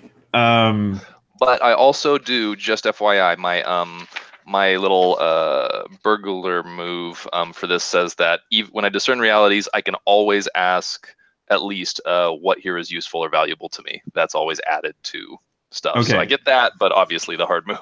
All right, so like let's resolve that first. What here is useful or valuable to you? Well, first of all, there's a hot spring. Pretty nice for taking a bath, especially after you've been on the road for many cold and miserable days of mountain walking. Probably pretty good for soothing your feet and so on. However, there's some other things to sort of note. When you're looking around, you do see that the hot spring is kind of like up on a bluff, and then at the back side of the bluff, there's what you notice is like kind of sandy side of the hill, and in there is like a cave that you might be able to check out, and you might be walking over there to take a look when I think it's probably just at this moment that Celia, you notice there are a party of about 4 figures walking towards the hot springs. So what do you do? How tall are the members of this party? They're about sort of like average human height. Oh, okay. Because goblins and kobolds are short, right? Yeah, no, they're definitely not goblins or kobolds. Okay. I scramble down off of the column, and I tell everybody, you know, orcs or hobgoblins are approaching. Take a.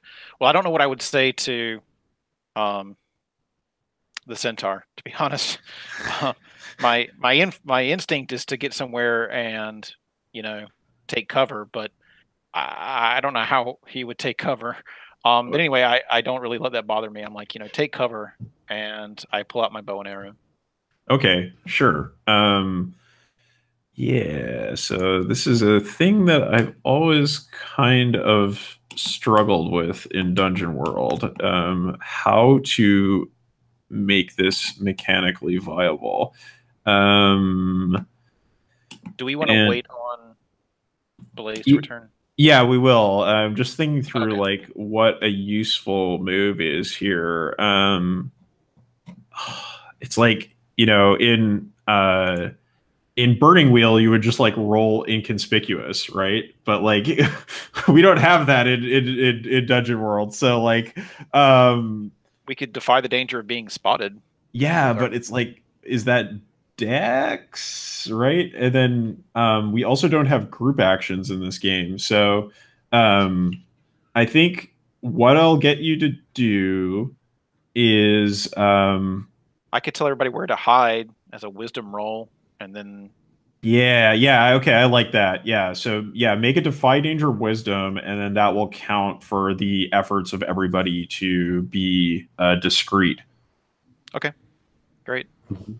All right, so That sounds good. my By the way, wisdom- it sounds like they're coming our direction. That's what you said. Yes. Yeah. yeah. Okay.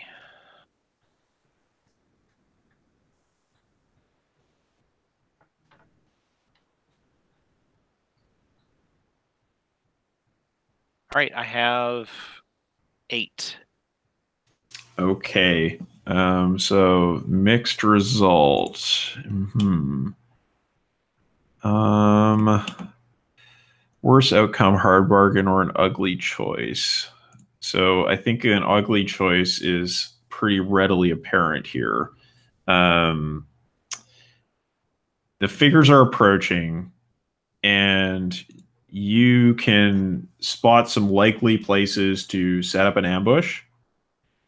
However, there's a question of whether you want to leave Johann out there exposed, or if you want to stand with him and basically fight an open fight.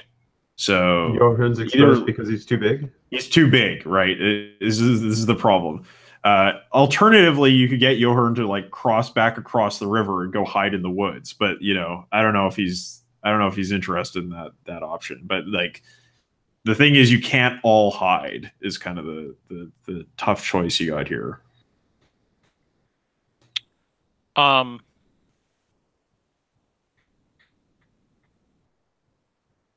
Okay. So could I get their attention focused on me, and then that would let everybody else strike from hiding? I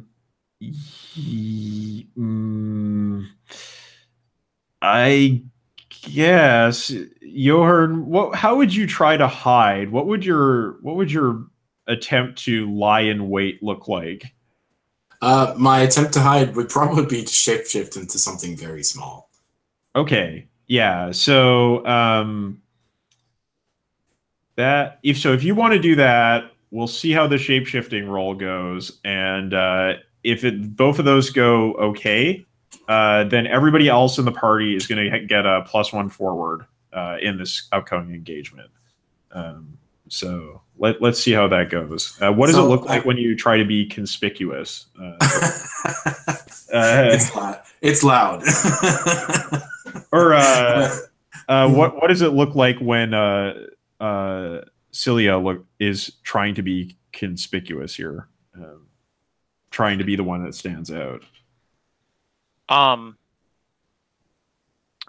I would leap from behind like a pillar or whatever and just start running across the field, like firing arrows. Okay, cool. If I was trying to trying to draw attention away from the hot springs. Okay. Right. Yeah. So I wanted to say something before I shapeshift. I come from the land of the plains, so very like tall grass and like rolling hills and everything. And so I'm going to transform into like a field mouse, just like something that's very natural for me to be in. And so as a result of this being my land, I'm actually going to take the +1 that's afforded to me in for my class. But yeah, so Good I've stuff. been waiting to let that out. Okay, perfect. Lots of tall grass around here. Totally makes sense. Perfect. I also have another role if we are actually getting into the conflict. I have the always prepared role that I have to make. Okay, that cool. Gives me a 10. Awesome. So yeah, you transform, no problem. You go from being this huge bear and just like down into this tiny field mouse. So it goes from like a growl to like a small whisper. So like, it's like you're just turning the filter on a synthesizer. Like, nice, cool. All right, so let's see that always prepared move then. Okay. I'm not trying to bogart the camera. It's just no. This is your jam, right? when you enter a conflict, roll intelligence. Okay, so my intelligence is a 1, and that would be a 13, my friend. Okay. So what do you get then on 13 or 10 plus? I get 3 readiness, and then I can use that readiness when I make my let's see here. There's a roll that specifically uses it, and when I use my Ruthless Slayer roll, Oh yeah. Really, readiness against an enemy 1 for 1 to do particular things. Cool. So I'm running out and firing arrows to call attention to myself and let everybody else attack from hiding.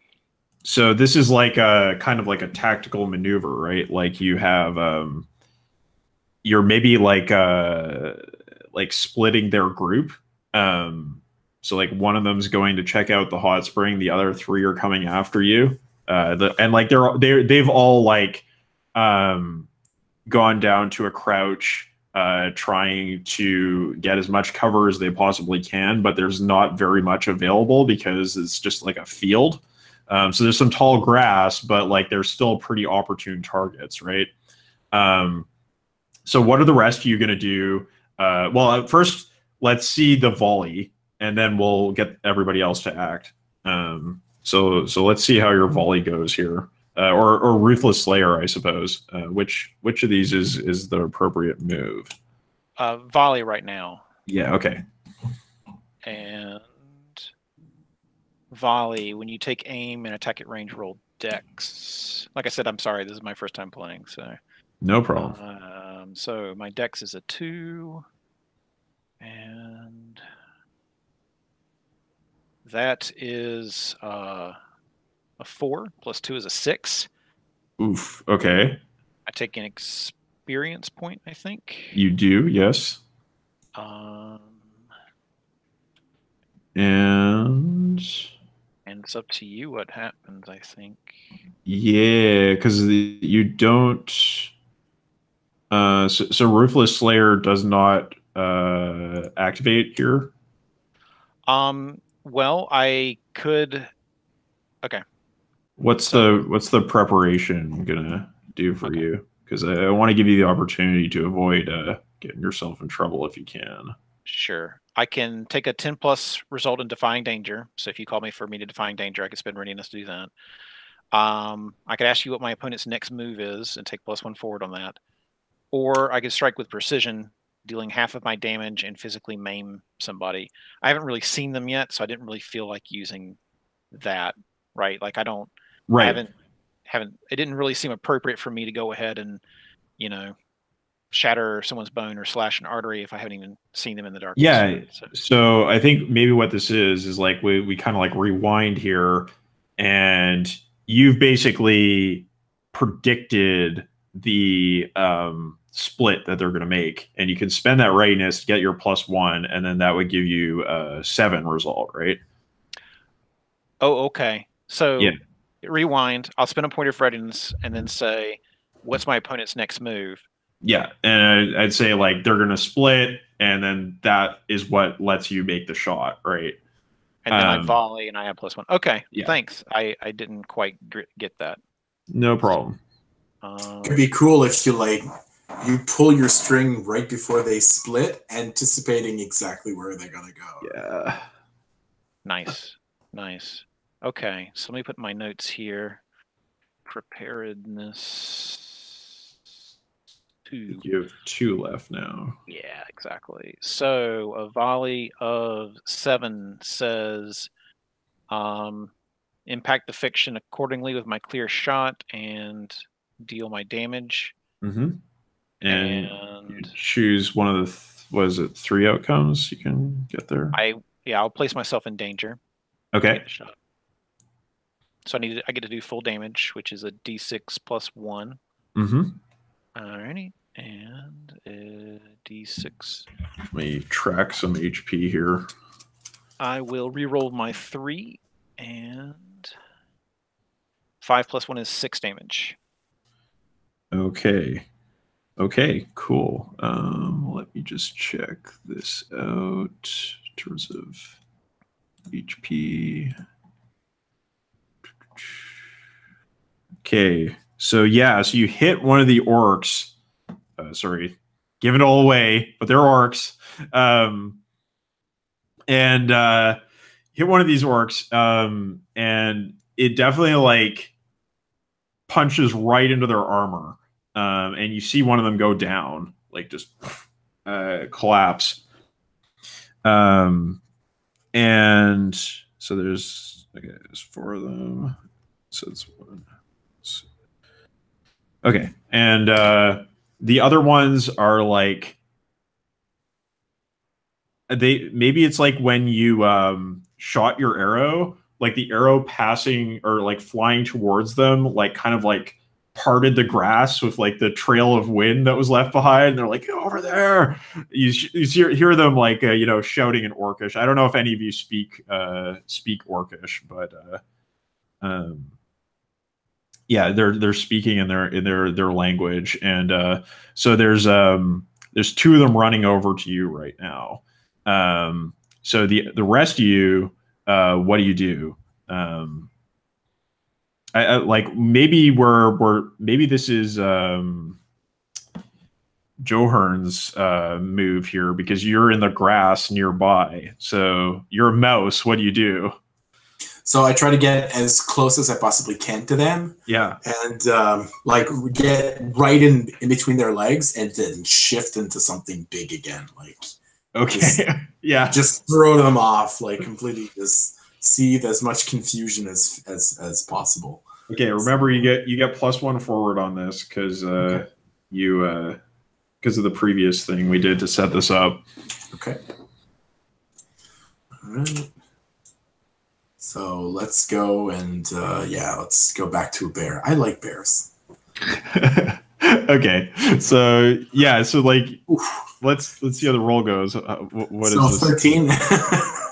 13. Okay, yeah. So you just like rise up out of the grass, like it's like there's like the grass is all just like parting in a wave as like this huge bear emerges out of nowhere, and like the orcs are just like what the hell, and like yeah, okay, so you're in a position where you're going to be able to strike. Let's talk about maybe what Durga's doing. What are you doing here to get ready to go or to act? I assume you're like in a place of hiding, like a little bit of a distance away. Yeah. So I was kind of hiding maybe among like the pillars, or like I'm actually imagining that maybe there was a series of like statues, like heritage warriors there, and I was like one of them had like fallen out of place, and I was like standing in the shadow where it used to be, like I was a statue. I kind of it's just a shadow of me or something. Yeah, cool. So I see this opportunity, and I like. Yeah, I'm assuming there's like some orcs kind of maybe with their back to me. They're not quite facing me because they're distracted, and I'm just gonna charge at them with my warhammer. Kind of like like swinging it, backward to get some momentum and just. Grah! Try and smash one right in the head. Just bam. All right, so yeah, so I think there's the throwing myself into the melee here. There's the one orc who walked over towards the hot springs to check this out, so I think that's going to be your likely target there. Oh yeah. Okay. And you're going to be rolling with a +1 on your hack and slash because of you're attacking from a prepared hiding spot. All right, I'll try. Let's see, reroll. Did that work? Unless I rolled the exact same thing again. That does happen sometimes. It always throws me off. I wish there was like a sound. Given me says to use reroll, draw a previously clicked and then highlighted item. Oh, okay. So I have to you click on the dice you want to highlight like one time until they have like a red border around them, and then you reroll. Okay. Oh, that wasn't so good. So I got a 5. But I got a +1, and then I got another +1 strength to my hack and slash. +1, so that's a 7 with this strength plus the our setup advantage. Okay, so roll your damage. All right, that would be a 6. So let's see here. All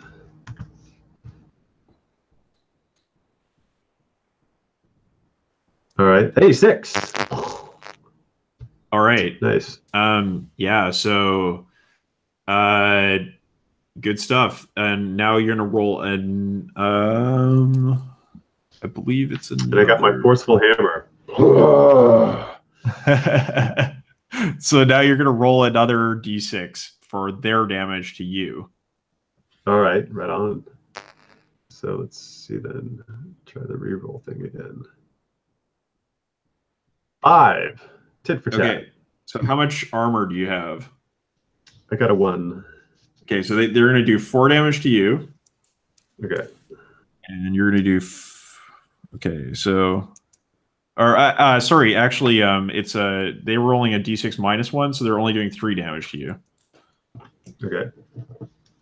Okay, so I think it's like you run up, you got your warhammer, you're going to make this move, but at the last moment, the orc hears you coming with your, your jangling chainmail, right?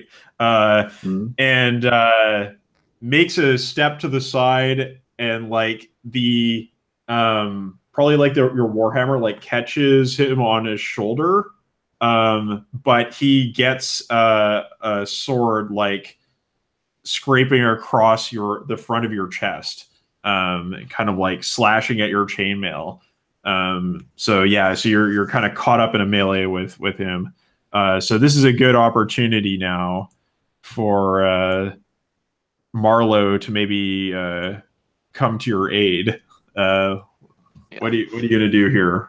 Yeah, I think it's one of those things where I saw him start to charge in, and I immediately started circling around. I think it's just kind of a known thing. It's guess what? He's an incredibly direct. She is an incredibly direct. Wait, is it a he or a she? She. Yeah.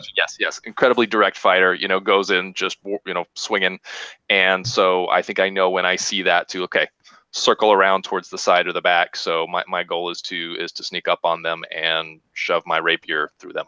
Okay, so do you have any kind of special move for attacking from hiding, or what do you got going on? I have ambush. I have ambush here. So would you like me to read that? Sure, yeah. Okay, when you attack someone up close and personal and they don't see it coming, you deal your damage as normal and may choose to push your luck. If you do, roll plus dex. So I can either choose to just do my damage or I can do the roll.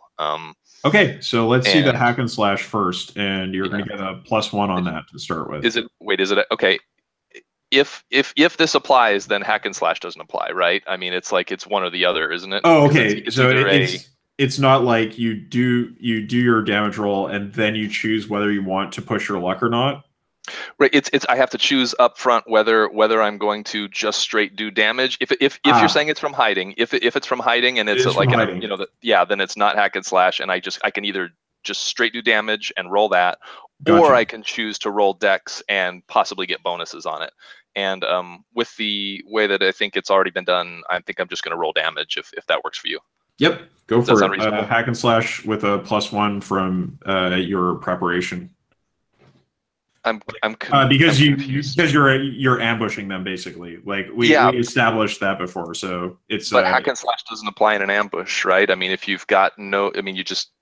I guess I'm not understanding. Yeah. What you well, here's the thing: is they're already engaged, right? Like yes. So okay, I mean, yeah, if you want to put it that way, then you just roll your hack and slash.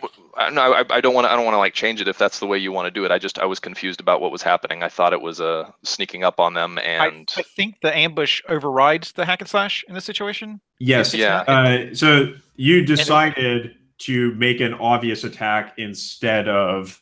He's decided just to do damage. Well, no. Oh boy, this is difficult. Okay, so you started in this situation with +1 forward, right? That was your starting situation because we had established that as a group you had successfully put yourselves into places of hiding. Okay. Then you chose to use ambush to attack, and you decided not to push your luck. Correct. So I'm thinking you're just going to roll, see if you get a hit, and on that roll, you get a +1 because of the preparation that you have. Okay, I guess I'm confused about how this move then works, because my understanding was that in Dungeon World, when someone's not defending and you've got a free attack, you just straight do like you do, hack and slash is only if they're defending themselves from your attack. Right. So I don't understand. Yeah. So this is maybe a problem with the way that this particular ambush move is written, right?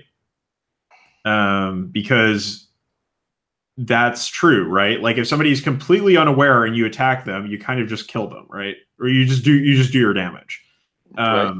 Yeah. So, I mean, we can go with that. I thought that's how it was fictionally positioned, yeah, but I get if not, so, I'm okay. You tell me what your final ruling is. I'll do whatever you want. It's totally cool. Okay. No, I'm seeing what you're saying now. So yeah, just roll damage. I think you can do that. All right. If you're cool with that. Yeah, because I was just thinking like they're already engaged in a fight, but like if you're coming out from behind and you've already been positioned, that you can do that. So just roll your damage. Okay. And I did roll a 6, so that's 6 + 1. Okay, so yeah, like what does it look like when you just kill this guy? Sure. So we've got the shot on like kind of like 3/4, so you're seeing the front of this orc and kind of over the shoulder of what's the name of the? I'm sorry. Is it that's no that's Durga? Yeah, seeing over the shoulder of Durga, and all you see is like kind of a shadow behind the orc, and then the protruding tip of my rapier through its neck. It pulls back, the orc drops, and I'm standing behind it. Okay, cool. So let's cut back then to Joe Hearn. Since you just bared out, it's your chance to attack. Let's see what that looks like. 2 paws coming down. Let's see what happens. Yeah. Ooh, that's an 11. Oh, with the +1 forward, it's a 12. You don't have that anymore because you already used your +1 forward, so it's 11. 11. Okay, cool. So let's roll it. You can either choose to do an extra d6, or you can choose to not take damage. Those are your options. I'll take the extra d6. Okay, so roll 2d6 plus your damage mod. What's my damage mod as a creature? Does it change? Is kind of. If it doesn't, then it's just +1 then. Like I could see. Oh no, I just make it die 6. So no, don't worry about it. It's okay. Okay. Yeah. Good. I get 9. Okay, 9 damage. Nice. And you're gonna roll 2d6 for their damage against you because you're attacking 2 of them. Yeah. So they get 4. That's what it. Yeah, 4. Okay. Do you have any armor? Yes, I have 1 armor, so that's Okay, so they do 3 damage to you. so done. Okay, so what does it look like when you just like completely maul them, like just? So the 2 arms come down on their shoulders, and like they're just pushed to the ground, and my head just like goes for their guts. And I'm not gonna walk you through it, but looking from above to the battle, all you see is blood like hitting all the grass around. Right. Okay.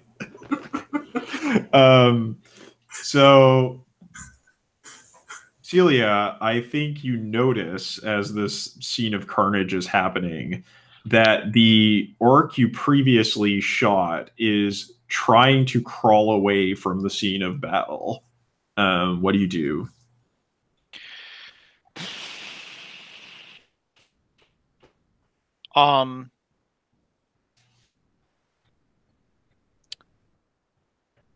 I will spend a point of readiness Mm-hmm. to deal half my damage and hit an artery. Okay. I mean, like this guy is like prone, like he's just crawling. Like Oh, I thought you meant like he was going to get away pretty quickly. Oh no. Like he's like winded from taking the arrow to the chest, and he's like in pretty bad shape. Probably like broke some bones and stuff. Okay. Yeah. Totally, Jesse. I thought he was going to get away and like warn people that we were here. So I just wanted to make sure that if that was the situation, I was going to put a stop to that. So I head over. I put my gear away, and my wolf and I walk up to him, and I sort of pick him up a bit. I'm only 5 foot tall, so I'm like lifting up this thing that's bigger than me, and I can feel that he has this weight on his lungs that's making him hard to breathe from my arrow shaft. And yeah.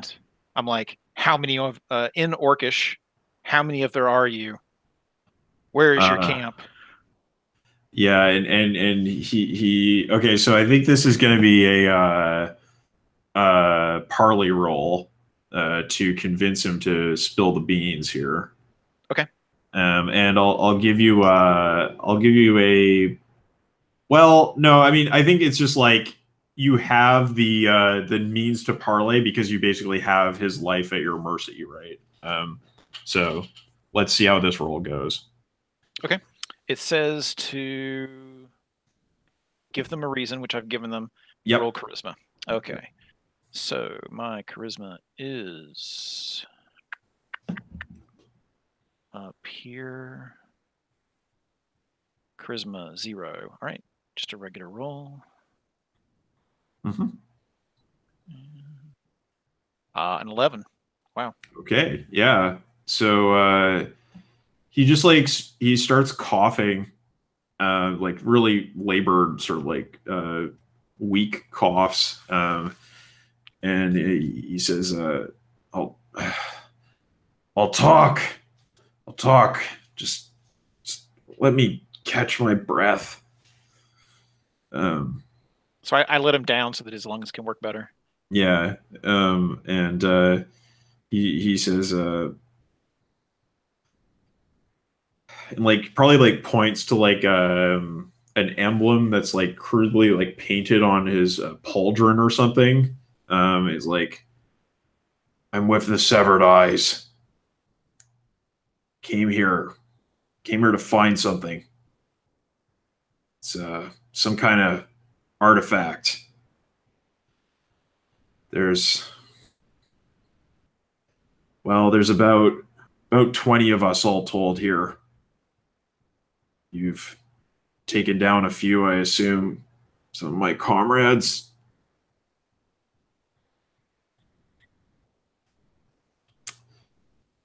Anything in particular you want to ask him? I wanted to know where his camp was. Oh, his camp. Yeah. So if you ask him about that, he says, "There's no camp right now. We're just moving through town, questioning people, trying to find this thing. Once we got it, we're out of here." Alrighty. So I'm bringing, Marlowe in on this conversation. I think I'll step up and ask, this search for this artifact, what have you learned? where have you looked so far? Mm-hmm. Yeah, he says, talk to some goblins. Figures, but they don't know a goddamn thing. Just useless gibberish. Some of my comrades were heading over to talk to the kobolds. They're a little bit smarter, you know. And, well, we haven't dealt with that hobgoblin over in the manor quite yet. Maybe he knows something, but seemed to me like the kobolds might be the best bet. We were just sent over here to check on this hot spring just in case. Look, we're mercenaries. We're not investigators.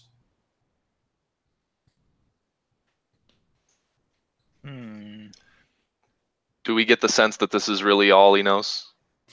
You can ask him other questions if you like. He's like open to answering things. There's other things you want to know. Like, cause he is giving you the straight goods, right? Like that was a successful parley, so. How long are you stationed here? We just arrived yesterday. Look, we don't want to stay any longer than we have to. This place means nothing to us. Just here for the gold.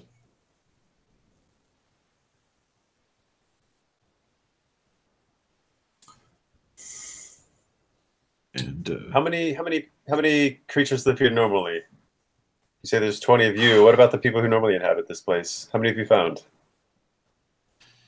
I don't know how many goblins are in town, but there's a lot of them. So puny, though, you can easily just scare them into doing what you want. I think that's what that hobgoblin did. Kobolds, well, they live in their warrens full of traps, not worth trying to do a census around here. I don't know. Best answer I can give you is a lot. All right. So I think Marlo looks around and asks, I have one more question for him, but does anyone have anything else to ask him before we're done with him? I can't think of anything. Okay. I think I turn to him and ask, how soon are you expected back? Well, our employer is supposed to come meet us in town. I'm not sure if she showed up yet or not. I think maybe the boss would negotiate some kind of timeline then. Gotcha. But how soon, like, I guess I'm trying to angle for how soon, like, his little party of people that were coming out to investigate this area, like, how soon will they be? Oh, how long they would be expected back? Yeah, when will they be missed? I don't know. It's nighttime. It's a little hard to tell, but I guess they expected us to give us this place a thorough look, so not right away. I think in a very casual way, I just say, well, that's pretty useful. It sounds like it'll be quite a while before they discover that you're missing. And then unless someone tries to stop me, I'm going to jab a knife through his throat to just take care of this last witness to what we've done. Again, if anyone wants to try and stop, feel free. Anyone going to interfere? I would interfere. Okay. So what does that look like? I grab your wrist. Is that cool? Okay. Yeah, feel free. All right. So I grab your wrist and I'm like, I didn't say this out loud before we started the thing, but like the implication of the parlay was that like I was offering him his life. Yeah. Yeah. Okay. So yeah. I'm like, I want to do it as much as you do, Marlowe, but I promised. Okay. And what do we plan to do with him so that we don't, like, you know, when all this is discovered, the other bodies that, you know, he ends up back at his camp, that our cover's not blown. What are we going to do with him? So, and this is what I say to him. I say, there's no way that you're heading back to your party, and there's no way you're heading back to wherever your party came from. However, to the south, there's a log.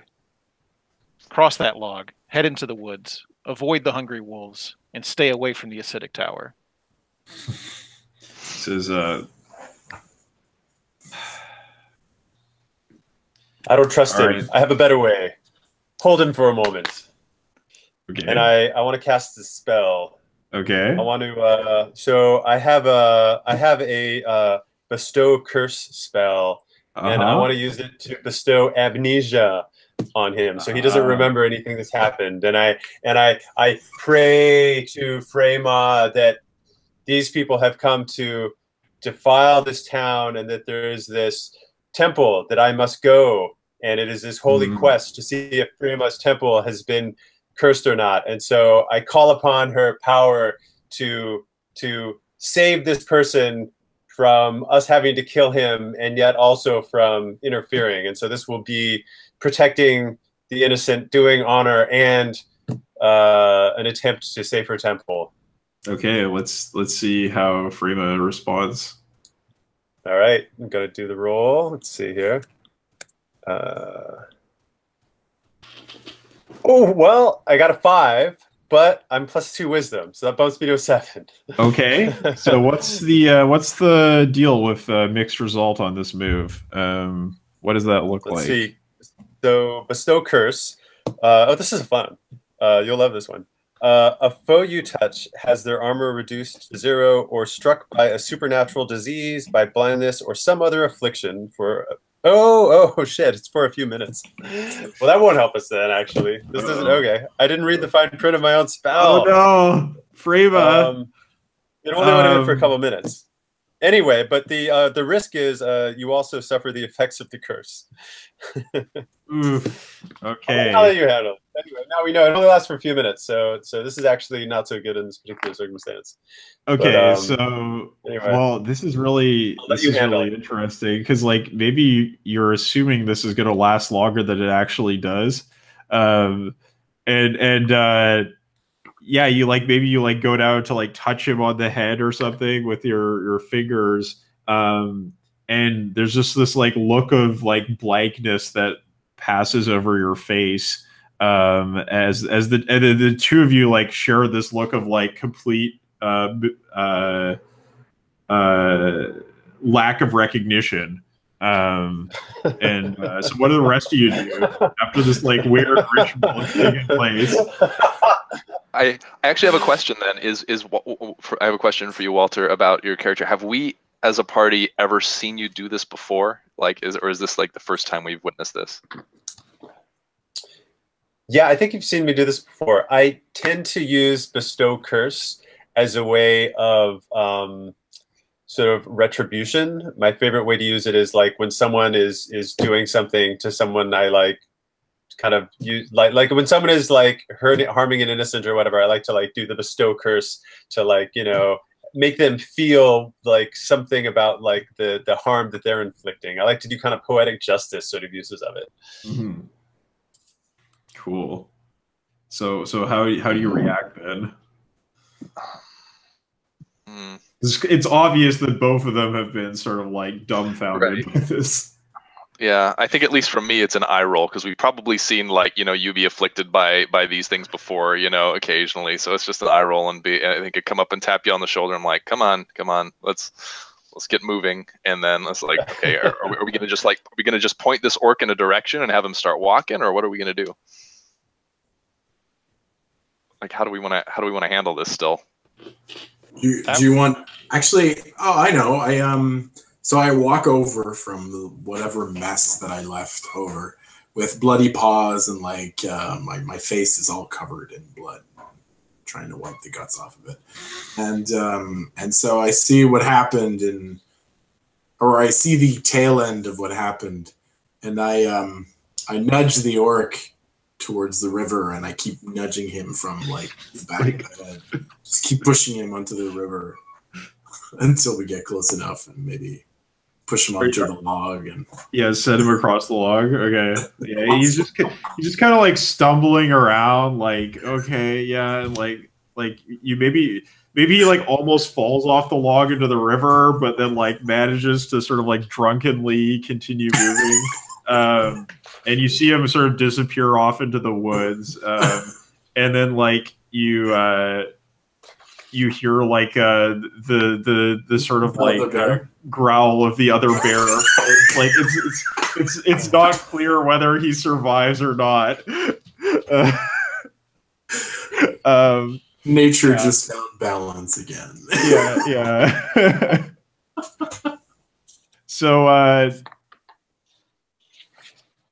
your options now as a group are to sort of go into town, camp here, or go into the cave near the hot springs. Those are your choices.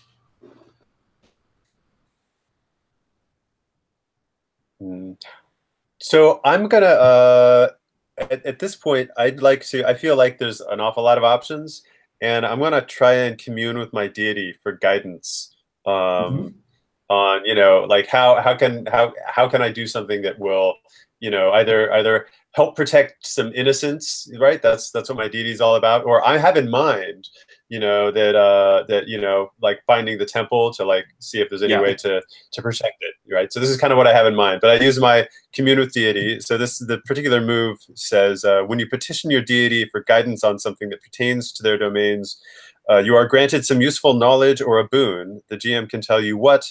In return, your deity may impose on you a task. Mark XP when you complete it. Yeah. Okay. So let's see how this goes.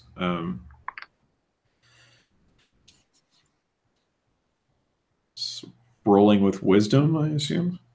There's no roll, so you just do it. Okay, cool. So you can impose on me knowledge and a boon, but you can also impose on me a task or something else that you like. So this is about. I think you get a vision in your mind of what you recognize as a shrine of Frema, and it has like the holy symbol of Frema above it, and it's being visited by like a mother and her child, well kept. It's obviously a popular shrine among families and so on. And then it just like flashes, and it's like all busted up, and there's like some crude goblin scribblings all over the shrine. And you have that flash in your head, and you feel a strong desire within you to go and restore or salvage what can be salvaged, to re-sanctify this shrine. And so I will give you a boon that you get +1 ongoing when you are acting to salvage this shrine, or like retrieve something holy from it. All right. Does this vision give me any sense of like what direction I should be going to find it? Well, I think it's pretty obvious to you that it's probably in the temple district, which you have on your map. So that's not a huge problem. Okay. Yeah. Excellent. And the rest of you, what are you doing in this area? You sort of have time to do what you want to do. It's not like a major time pressure at this moment. I need to rest. Okay. I've taken so how about we do a make camp then, and you can take advantage of this nice hot spring. Yeah, I need to heal up a bit. That sounds good. Yeah. All right. So Make camp. I can make camp. Yeah. I'll So, when you settle into rest, choose someone to manage provisions. If you're bedding down in dangerous territory, decide on a watch order or face the consequences. So yeah, I will say if you do make camp, the consequence of that is that when you're finished, it will be daytime, right? So you will be entering the town under sunlight. So that would be a complication. You can make like a kind of like a short rest. Just like try to recuperate. Maybe we'll do like a kind of a custom move for using the hot springs to relax. But if you want to do a full camp, then it's going to be the next day when you're finished. So how are you feeling there? I'd rather not stick around until daylight, but I'm thinking if we think it would benefit us to do a short camp and we can still take off like a couple hours before dawn to try and explore some more in the dark, that would be my ideal. Okay, so maybe we could stay in the hot springs a bit. Yeah, let's we'll just say make this really simple. Each of you gets to roll a d6 and recover that many HP as a result of like using the hot springs. Cool. Nice. If you're at full HP at the moment, we'll say you can take +1 forward. Good old 4. All right. Ooh, 6. Nice.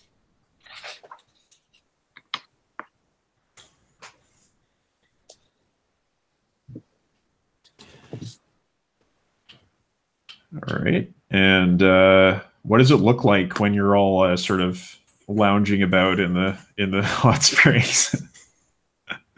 It's really tight, that's for sure. Yeah. It's cozy. You just like take your boots off, or do you like actually undress? Like, yeah, Durga takes all her clothes off, and she's totally immodest, and she just gets in and relaxes. I transform back into a centaur and exactly take whatever form of like the 2 pieces of leather I have on my back and chuck it and go in. So you're basically like lying down, like bending your legs so that you can sit in the hot springs. Like the water level is like going up, like 1 step. Nice.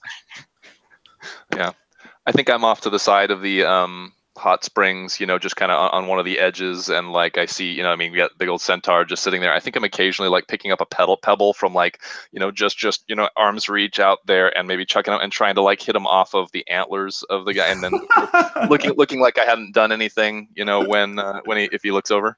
Yeah. Nice. It's, you know, it's just common by now that I just accept it, you know. It's part of the fraternity, you know. Right. Yeah, and Celia, okay. how do you interact with the hot springs? If it's okay with you, I was thinking maybe I actually take a brush and I like rub down the centaur. Yeah. Is that cool? Yeah, that's totally cool. Okay. Yeah, I really appreciate it. Seriously appreciate it. All right. I like asking for pampering consent. going on here. I love that's it. Good. Yeah, so do I. Big fan of asking for permission. Yeah. Well, I didn't know like how your character would feel about that kind of stuff. Like, so I just wanted to make sure. I'm sure it's one of those things that over time, you know, it's like you've probably asked me like a few times in the past to do this, and I said, you know, it's like it's one of those things where like we take care of each other in this group, so that's one of the ways that we do it, right? Right. Nice. Yeah. And like maybe while you're doing that, like you catch one of those pebbles out of the air, like, hey, looking at you.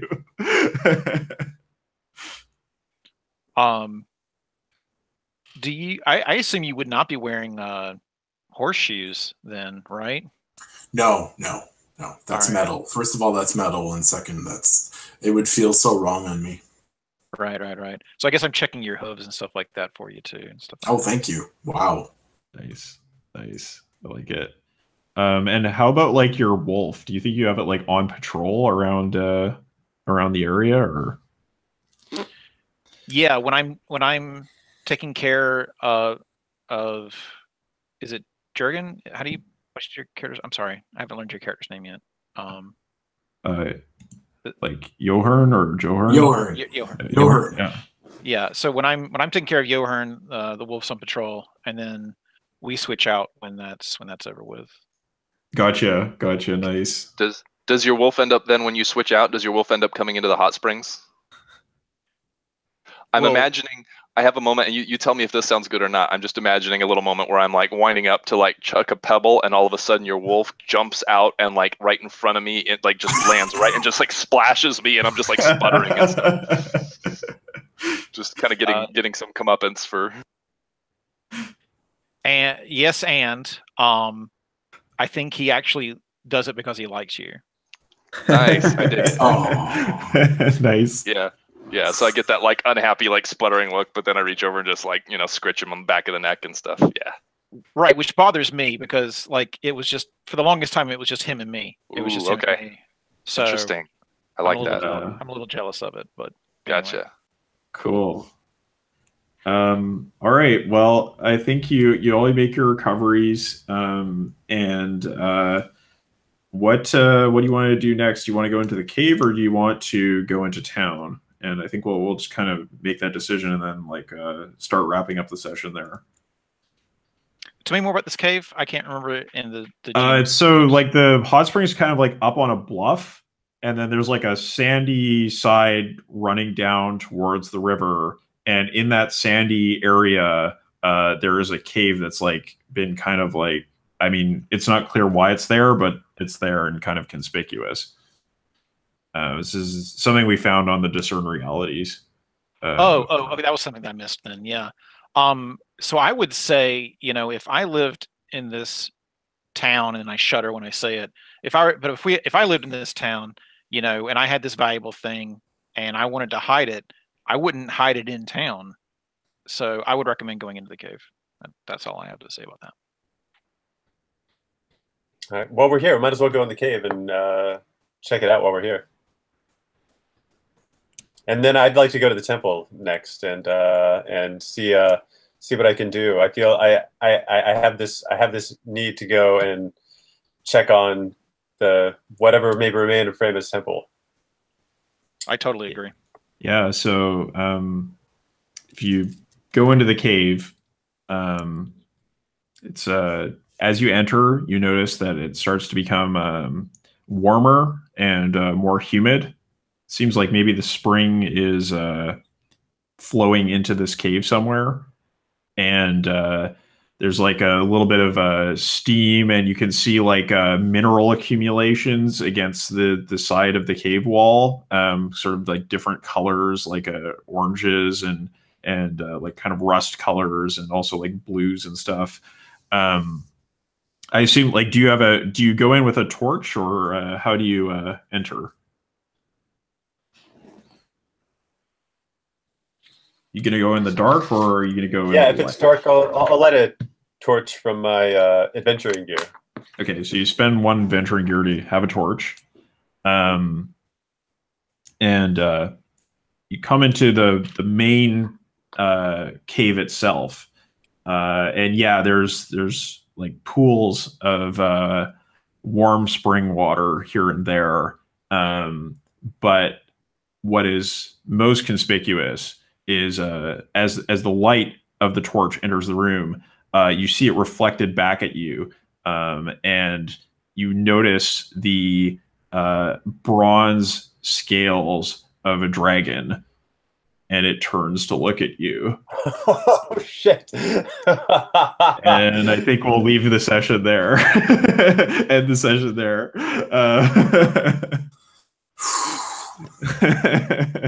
Walked into the dragon's den.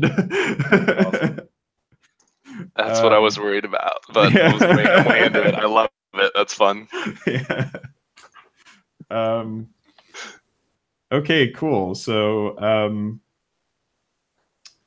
we'll do the end of session move.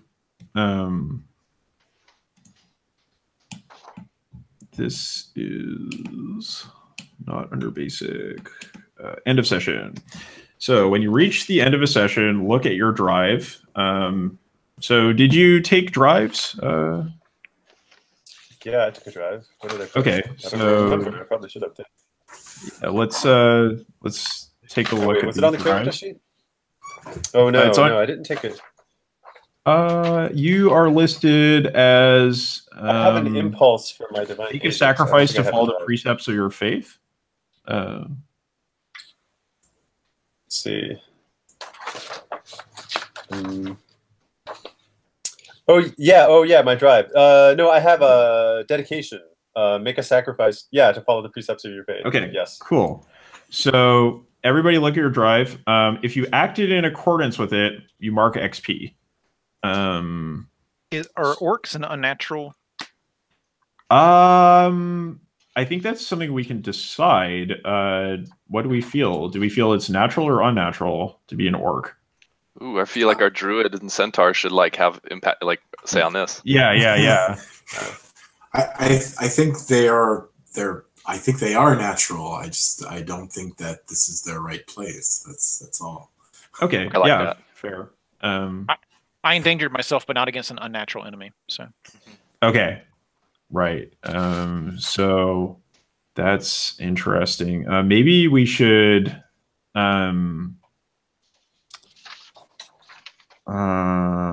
I see what. So this is a hunter thing.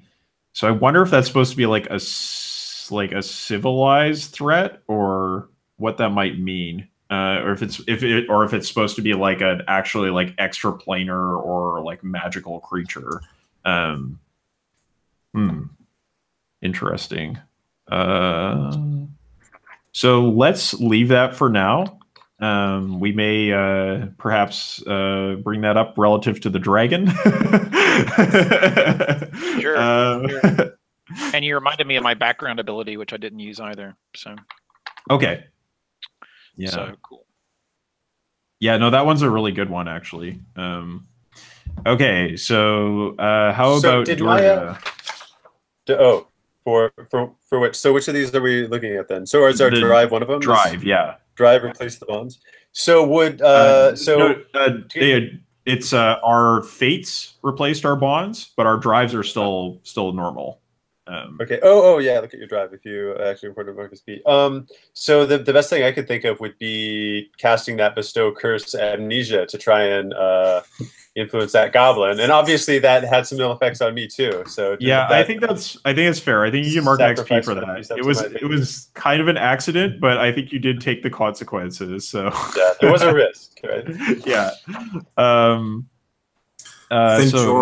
I think Joran talked a really big game of destroying symbols of civilization, but no actual destroying us. Yeah, this is one of those things where like you work towards the goal but did not actually achieve it yet, right?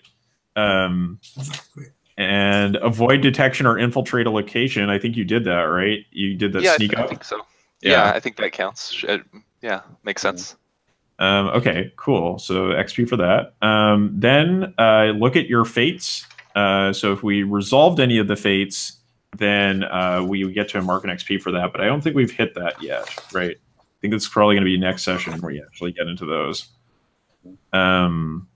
And I will definitely be reviewing those because we did run into the severed eye, but not their leaders or anything especially noteworthy plot wise. Okay, and finally, as a group, answer the following 3 questions or write your own. Did we learn something new and important about the world? Slaying stones. Yeah, that's fair. Yeah, XP for that. Did we overcome a notable monster or enemy? Notable. So not totally feeling that. I agree. I think the enemies so far have been kind of pushovers. And did we loot I a forgot to mark XP for my -6s, right? We should have been marking XP. Yeah, you got to do that. So for every time you rolled a 6, you got to mark XP. Yeah, I think I got at least 2 of those. I failed my curse and I whiffed an attack at one point. Right. Okay. So yeah, that's the thing you got to keep track of. It's one of the most difficult things to remember when you're playing Dungeon World or Worlds of Adventure. Just want to get to the consequences of what happened. And did we loot a memorable treasure? Don't think we've hit that yet, but probably will next. Have we looted any treasure? Not yet. Not yet. Not yet. You got a nice log. That's about it.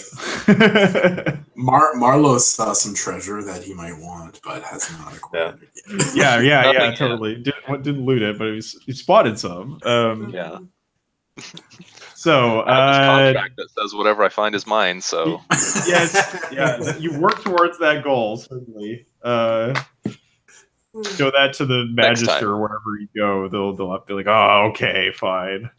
Damn Marlo and your contracts. So we'll just do some quick thorns and roses for the session. So if you have thorns about the game or about the session, just like say 1. So we'll start with maybe Blaze. I have no thorns. Okay. Jesse, any thorns? So this is like goes for Worlds of Adventure as well as yeah. Honestly, I think any of the confusion we had over system, I think we figured it out as we went, and I'm enjoying the adventure quite a bit, and I'm actually really enjoying the different structure that we've got going. So I can't think of any real thorns off the top of my head. Sorry. It's good to hear. Mark, any thorns? Yeah, I feel really bad we didn't get to the fate, so we set up for Walter. Yeah. I forgot. No, I'm so sorry. Sorry, this is only my 1 session. I'm having a lot of fun. I wish I could. I thought you were with us for the long haul at the middle of that session. I completely forgot this is your 1 appearance. Okay. Well, I'm very sorry that we didn't get to your fate. That's something we could have done. Okay. Well, I hope we can, play with you again in the future. Yeah, likewise. So do you have a thorn other than that obvious point there? Blaze, do you have any roses? My biggest rose is I love the camaraderie between this group. It's like that sense of adventurers and that sense of this is a party that like has worked together for a while. It comes out in very like positive ways. That's and it's awesome because like we didn't actually even do bonds, but we still ended up with a group that kind of like ended up working together. And there's even a move in Worlds of Adventure for like spending time with another person. I saw that. Yeah, and I was like, I don't think I even need to trigger this because everybody's just kind of narrating their thing. So I'm just gonna let this ride. That's really cool. Nice. Jesse, any roses? Yeah, I definitely want to second that. I really was enjoying the little character moments, whether they were silly or whether they were heartfelt, I was digging that. But my main rose, I think, is I wasn't sure what I was going to think about, having your GM notes ahead of time and how that was going to play out and everything. I dig it. I think it's a really interesting experiment. I think it's working well. And I just want to say that's a very cool thing. And I'm enjoying that different perspective on a game. So kudos for that. Thanks a lot. I think that a point crawl is a good way to experiment with this, just because it already has a high level of player freedom. So cool. It's been interesting. I really want to see if those fates end up triggering. Mark, do you have a rose? I really like Blaze's unapologetic centaur. It's not the first the first, second, or third choice that I would have made, but I'm glad that someone chose it, because when I looked at it, I was like, well, not for this adventure. And I ended up like wanting to take care of the centaur, so it changed my character radically. So Nice. Yeah. Great. Yeah. And yeah, so Walter, any roses? Yeah, well, my roses, thanks for taking me on quick notice. And bravo to Gauntlet Hangouts, right? Like I had some other plans canceled, and I literally just was like, what's going on Gauntlet right now? Oh, there's a game starting in an hour, and they've got one empty space. Click, So how awesome is that? So thank you for having me. Yeah, well, Glad thanks you joined for joining. Us. Yeah, it was added a lot to the session. Yeah, so roses, I think. Roses to all of you for sort of reading the rules and sort of knowing what your character could do. I appreciate it when players actually bother to interact with the rules, and it's not just all on me to do everything. So yeah, thanks a lot for that. And I like your characterization a lot. Good camaraderie in the group, and yeah, I'm just really interested to see where this ends up going in the next session, as far as what kind of resolutions we end up with, especially now that we've run into the dragon. Yeah. So and I like, one thing I liked about this sort of format is just sort of getting ideas for feedback on how to adjust the module, maybe change up a character this way or that way. I like that a lot, as having it being a little bit more conversational instead of having to sort of guess at it. So yeah, well, thanks everybody, and see most of you next week. And Walter, we'll see you around in Hangouts. That would be awesome. Cool. Yeah. Thanks a bunch for running this. No problem. I mean, it's an excellent way for me to salvage having done an unreasonable amount of prep for running this with Strike. So yeah, I think if it goes well, I'll definitely try to write something up about an after action report or something. Yeah. So nice. Cool. Great. Well, see you all later. Perfect. Take care. Have a good night, everybody. Good night. Night.